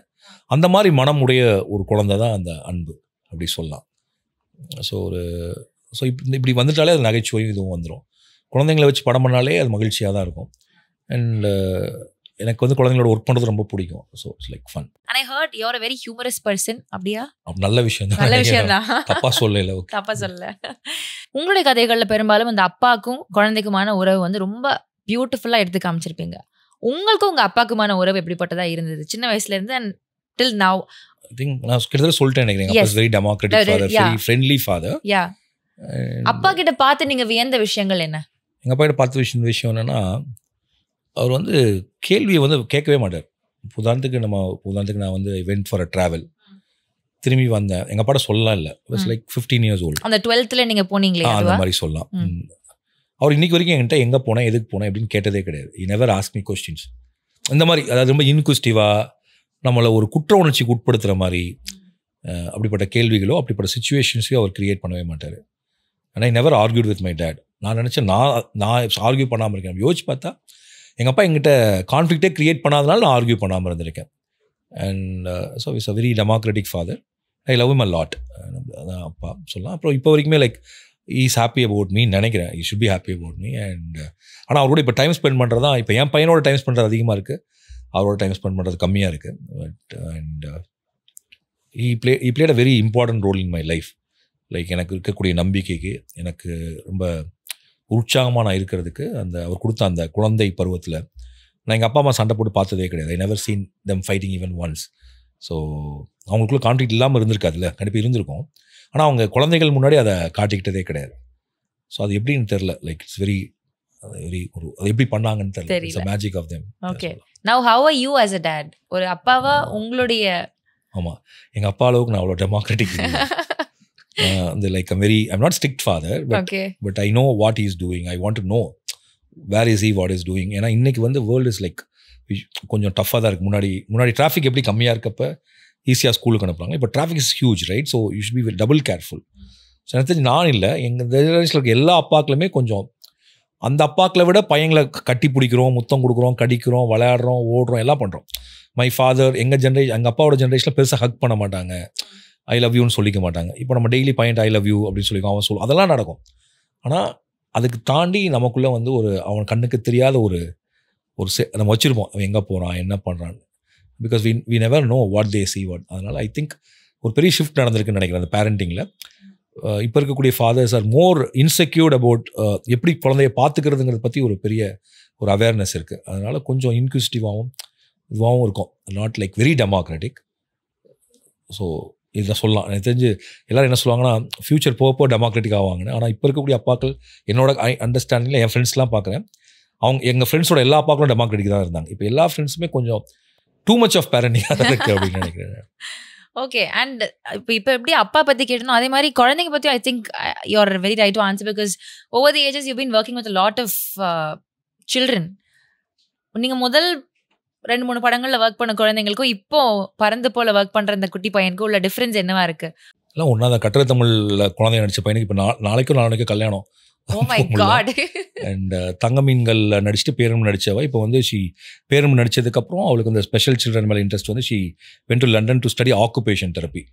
அவள் பரதநாட்டியத்தை ஆக்குபேஷன் தெரப்பியோட கலந்து எப்படி ஸ்பெஷல் சில்ட்ரனுக்கு அதை பயன்படுத்தலாங்கிறதுக்காக படிச்சுட்டு இருக்கா. Season London now and all grown up now அவங்க எல்லாமே. அண்ட் இந்த படத்தில் இந்த பையன் இப்படி என்ன சொல்லலாம்னா 2007 2006 படம் எடுக்கிறப்ப அந்த குழந்தைங்க எப்படி இருந்தாங்களோ அப்படி இருந்தாங்க. இவன் 2025 வாழக்கூடிய ஒரு நிஜமான ஒரு குழந்தை. இந்த குழந்தை அவன். ஓகே, பட் இவங்க எல்லாருக்குள்ளேயும் ஒன்று இருக்குது, தேர் ஆல் அந்த குழந்தையா இருக்கப்போ குழந்தையா தான் இருக்காங்க லைக் ஸ்டில். அண்ட் நான் எனக்கு எப்போதுமே நான் இவங்க எல்லாத்துலையும் பார்க்குறப்ப ஐ எம் ஸ்டில் அகெயின் யங். எப்படி நான் சொன்னால் பிரபார் அந்த கட்டுரை தமிழ் நடிச்ச குட்டி பையனுக்கு வயசாயிடுச்சு, எனக்கு வயசாகலை. I am still there in that kid. ஸோ நான் என்னால் என் கிட்ஸோட ஈஸியாக இருக்க முடியும்னா I feel that I'm very stupid, very innocent, and I don't judge people. I don't think consequences. அப்புறம் சாப்பிட்றப்ப சிந்திட்டே சாப்பிடுவேன். உங்களுக்கு ஒழுங்காக தலை வர தெரியாது. நிறைய ஃப்ளா உள்ள ஒரு ஆள் நான். எனக்கு ஊசியில் நூல் கோக்க வராது. இந்த மாதிரி நிறைய இன்எஃபிஷியன்சி உள்ள மியூசிக் தெரியாது. ஸோ மூளையினுடைய நிறைய பகுதியில் எனக்கு வேலை செய்யலைன்னு நினைக்கிறேன். மியூசிக் தெரியாதா சார்? சுத்தமாக தெரியாது. எனக்கு என் பாட்டை பாடம் கூட தெரியாது. மியூசிக் தெரியாது. எனக்கு ஊசியில் நூல் கோக்க தெரியாது. எனக்கு சம்டைம்ஸ் தடிக்கு விழுந்துருவேன். நாட் எவ்ரி டே, சம்டைம்ஸ் கால் ஸ்லிப் அப்படி தோணலாம், அப்படி இருக்கும். அண்ட் ஸோ நிறைய என்ன சொல்கிறது, முழுமை இல்லாத ஒரு அப்புறம் ரொம்ப ஈஸியாக எக்ஸைட் ஆகிடுவேன். இப்போ பாராட்டலாம் கூட எனக்கு எக்ஸைட்மெண்ட் வருது. அப்படி யாராவது ஃபோன் நல்லா இருக்குன்னா you get excited for a moment, right? So I still have that with me. So I love kids. ஏன்னா because I am like that அப்படிங்கிறனால அது எனக்கு அது நலனும் சரி நலனின்மையும் அதுதான். ஏன்னா என்னப்பா நீ ஏன்ப்பா இப்படி இருக்கணும் என் பையனை என்கிட்ட கேட்பான், அப்பா why are behaving like that அப்படி சொல்லுவாங்க அந்த மாதிரி. ஓகே, ஸோ ஆக்சுவலி உங்களோட ட்ராவல் ரொம்ப அழகாக இருந்தது. நீங்கள் சொன்ன விஷயங்கள் எல்லாமே ரொம்ப ஐ திங்க் ஐ விட்னஸ்ட். நீங்கள் ஒரு இமேஜ் மாதிரி இருந்தது எனக்கு. நீங்கள் ஒவ்வொரு விஷயங்கள் ஐ ஸ்டில் ரிமெம்பர். நீங்கள் உங்களோட டீச்சர் போய் சொல்கிறப்போ ஒரு பெரிய கொண்ட போட்ட teacher, I imagine the teacher like that in my head. So you're a good narrator in that way also. படமே இல்லைன்னா ராம் சார் வீட்டில் என்ன பண்ணுவீங்க? வீட்டில் இருந்தால் லைக் வீட்டில் நம்ம பையன் கூட டைம் ஸ்பெண்ட் பண்ணோம், பொண்ணை கூப்பிட்டு போனோம், தமிழ் சொல்லிக் கொடுக்கணும், எக்ஸாம் வந்தால் சொல்லிக் கொடுக்கணும், அவனை ஃபுட்பால் கூப்பிட்டு போகணும், டாக்டர் கேக் பண்ணால் அதை யார்ட்டையாவது ஃபோன் பண்ணி விற்கணும். And so I am like very very connected with kids. அப்புறம் என் பையனோட ஃப்ரெண்ட்ஸு அவங்க எல்லோரும் வருவாங்க, அவங்களோட டைம் ஸ்பெண்ட் பண்ணோம். He brings lot of kids to home. And ஒவ்வொருத்தட்டு அவங்க நிறைய பேர் இந்த படத்தில் அவனுடைய ஃப்ரெண்ட்ஸு க்ரஷ்லாம் இந்த படத்தில் நடிச்சிருக்காங்க. ஸோ அவங்க எல்லாத்துலேயும் நான் வந்து கொஞ்சம் அவனை பற்றியான தகவலை சொல்லக்கூடிய நிறைய ஸ்பைஸ் வச்சுருக்கேன் நான். இது இருக்கும். அண்ட் அப்புறம் என் தங்கச்சி பக்கத்தில் இருக்க அப்பா அம்மா இருக்காங்க. அப்புறம் என் ஃப்ரெண்ட்ஸ், கோயம்புத்தூர் ஃப்ரெண்ட்ஸு. அப்புறம் இது தாண்டினா வீட்டில் இருக்கப்போ இதுதான் பெரும்பாலும் இருக்கும். அண்ட் புக்ஸ் படிக்கிறது, ஏதாவது like meantime will be reading some random books, ஏதோ கையில் கிடைக்கிறது இருக்கும். இப்போ பேசுகிறது தான், like will be keeping on talking with wife and இது. அப்புறம் சாப்பிட்றது, because I love food. And இதை தாண்டி என்ன பண்ணுவேன் நான், அப்புறம் எங்கேயாவது ட்ரக்கிங் போயிட்டு வர்றது. ஆஃபீஸ்லனா அசிஸ்டன்ஸ் வருவாங்க போவாங்க, ஏதாவது பேசுவோம், புக்ஸ் படிப்போம். அவங்க இதே மாதிரி இப்போ நீங்கள் இது பேர் என்னது பாட்காஸ்ட்டா, இதுதான் எங்கள் ஆஃபீஸில் டெய்லி நடக்கும். இப்படி யாராவது அவங்க கதையை சொல்லுவாங்க, நாங்கள் பேசுவோம், அவங்க லைஃப்பில் நடந்ததை சொல்லுவாங்க. And everybody walks from different life. Nirupama செம்பலி அவங்க கதை எழுதிட்டு இருக்காங்க, ஏபிசிடி அமெரிக்கன் பார்ன் கன்ஃபியூஸ் டெசின்னு சொல்லி. ஸோ அவங்க ஒரு கதை சொல்லுவாங்க. ராம் சங்கன் ஒருத்தர் வந்து சிவகங்கையிலேருந்து வந்து அவன் ஒரு கதை சொல்லுவான். புதுக்கோட்டையிலேருந்து வர சுந்தரேசன், அவன் போய் துபாயில் எங்கேயோ ஒரு ஏர்போர்ட்டில் வேலை பார்த்து முதுகு உடஞ்ச கதை, அது ஒரு people have stories to say. So அதை கேட்டு அப்புறம் ஆஃபீஸ்க்கு அப்புறம் யாராவது வந்துடுவாங்க, ஃபர்ஸ்ட் ஃபிலிம் மேக்கர்ஸ் யாராவது வருவாங்க, ஃபோன் பண்ணுவாங்க, பேசுவாங்க.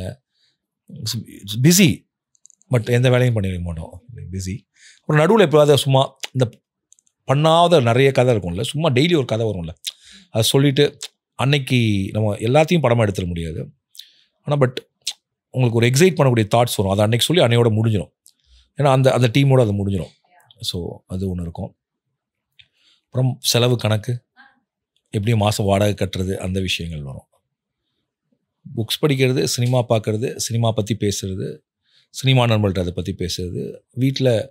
வீட்லேயும் பையன் கூட அவன் அவன் புக்ஸ் படிக்கிறது டோட்டல் அவன் மூலிமா தான் எனக்கு டைரி ஆஃப் இம்பிகேட்லாம் அவன் தான் எனக்கு இன்ட்ரடியூஸ் பண்ணி வச்சான். ஸோ நான் பூந்தொழி அதில் நின்று இருந்தேன். இப்போ அவன் மூலிமா தான் I'm getting into the different world of children's literature. So இந்த அவன் படிக்கிற புக்ஸ்லாம் கொஞ்சம் வேறு மாதிரி தான் இருக்குது அந்த விஷயங்கள். ஒரு நார்மல் டேட், ஒரு நார்மல் ஹஸ்பண்ட், நார்மலான இருக்கிற ஒரு இதை எப்படி நீங்கள் வந்து இதில் என்ன அன்யூஷுவலாக இருக்குது தெரியல சார். இது வந்து ஐ திங்க் ஒரு பெர்ஸ்பெக்டிவ் ஒன்று பிராண்ட் பண்ணிட்டாங்களோ இன்னும் தெரியல. நீங்கள் எப்படி இருக்கீங்க? ஐ எம் நார்மல் தான். அவ்வளோதான். வெரி பியூட்டிஃபுல், ரொம்ப அழகாக இருக்குது. ஒரு நல்ல எவல்யூஷன் இதில்.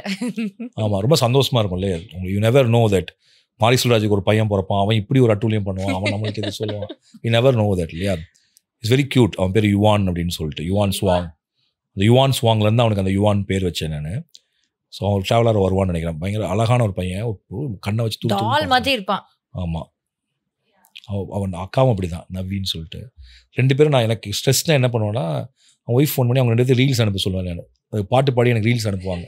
சொன்ன உடனே சார் கேட்டாருன்னா 2 பேரும் ஃபுல் அவங்களோட ரீல்ஸ் தான் என்னுடைய ஸ்ட்ரெஸ் பஸ்டர்.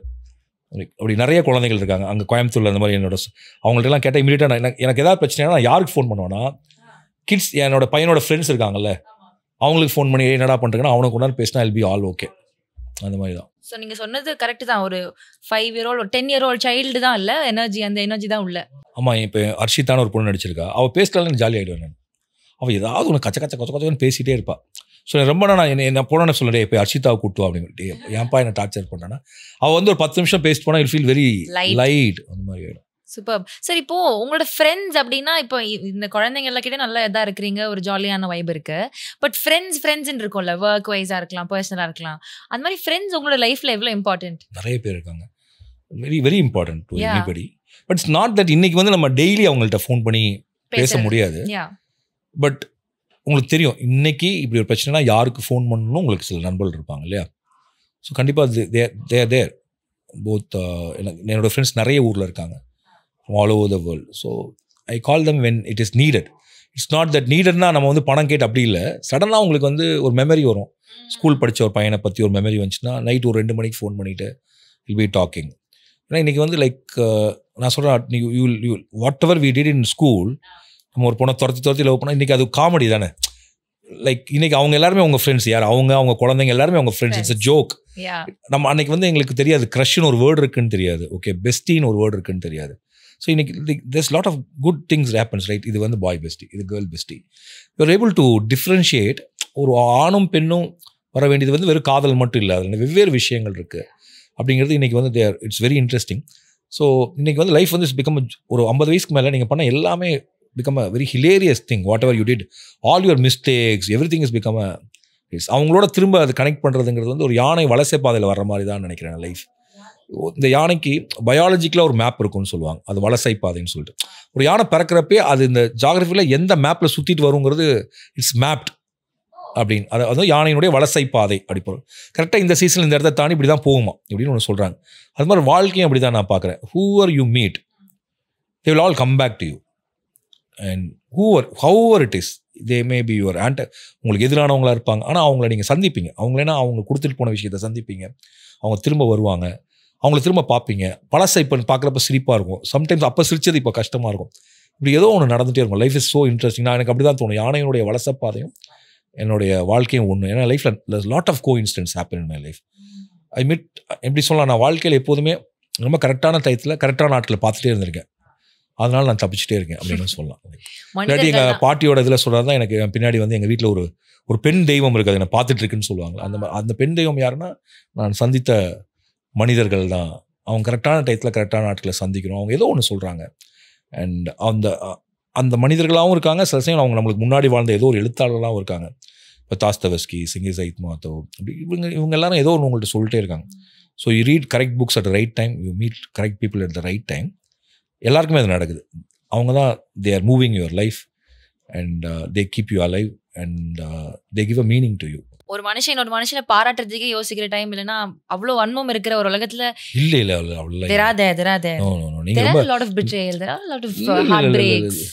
அதெல்லாம் ரொம்ப, அது நீங்க யோசிச்சு பாருங்க.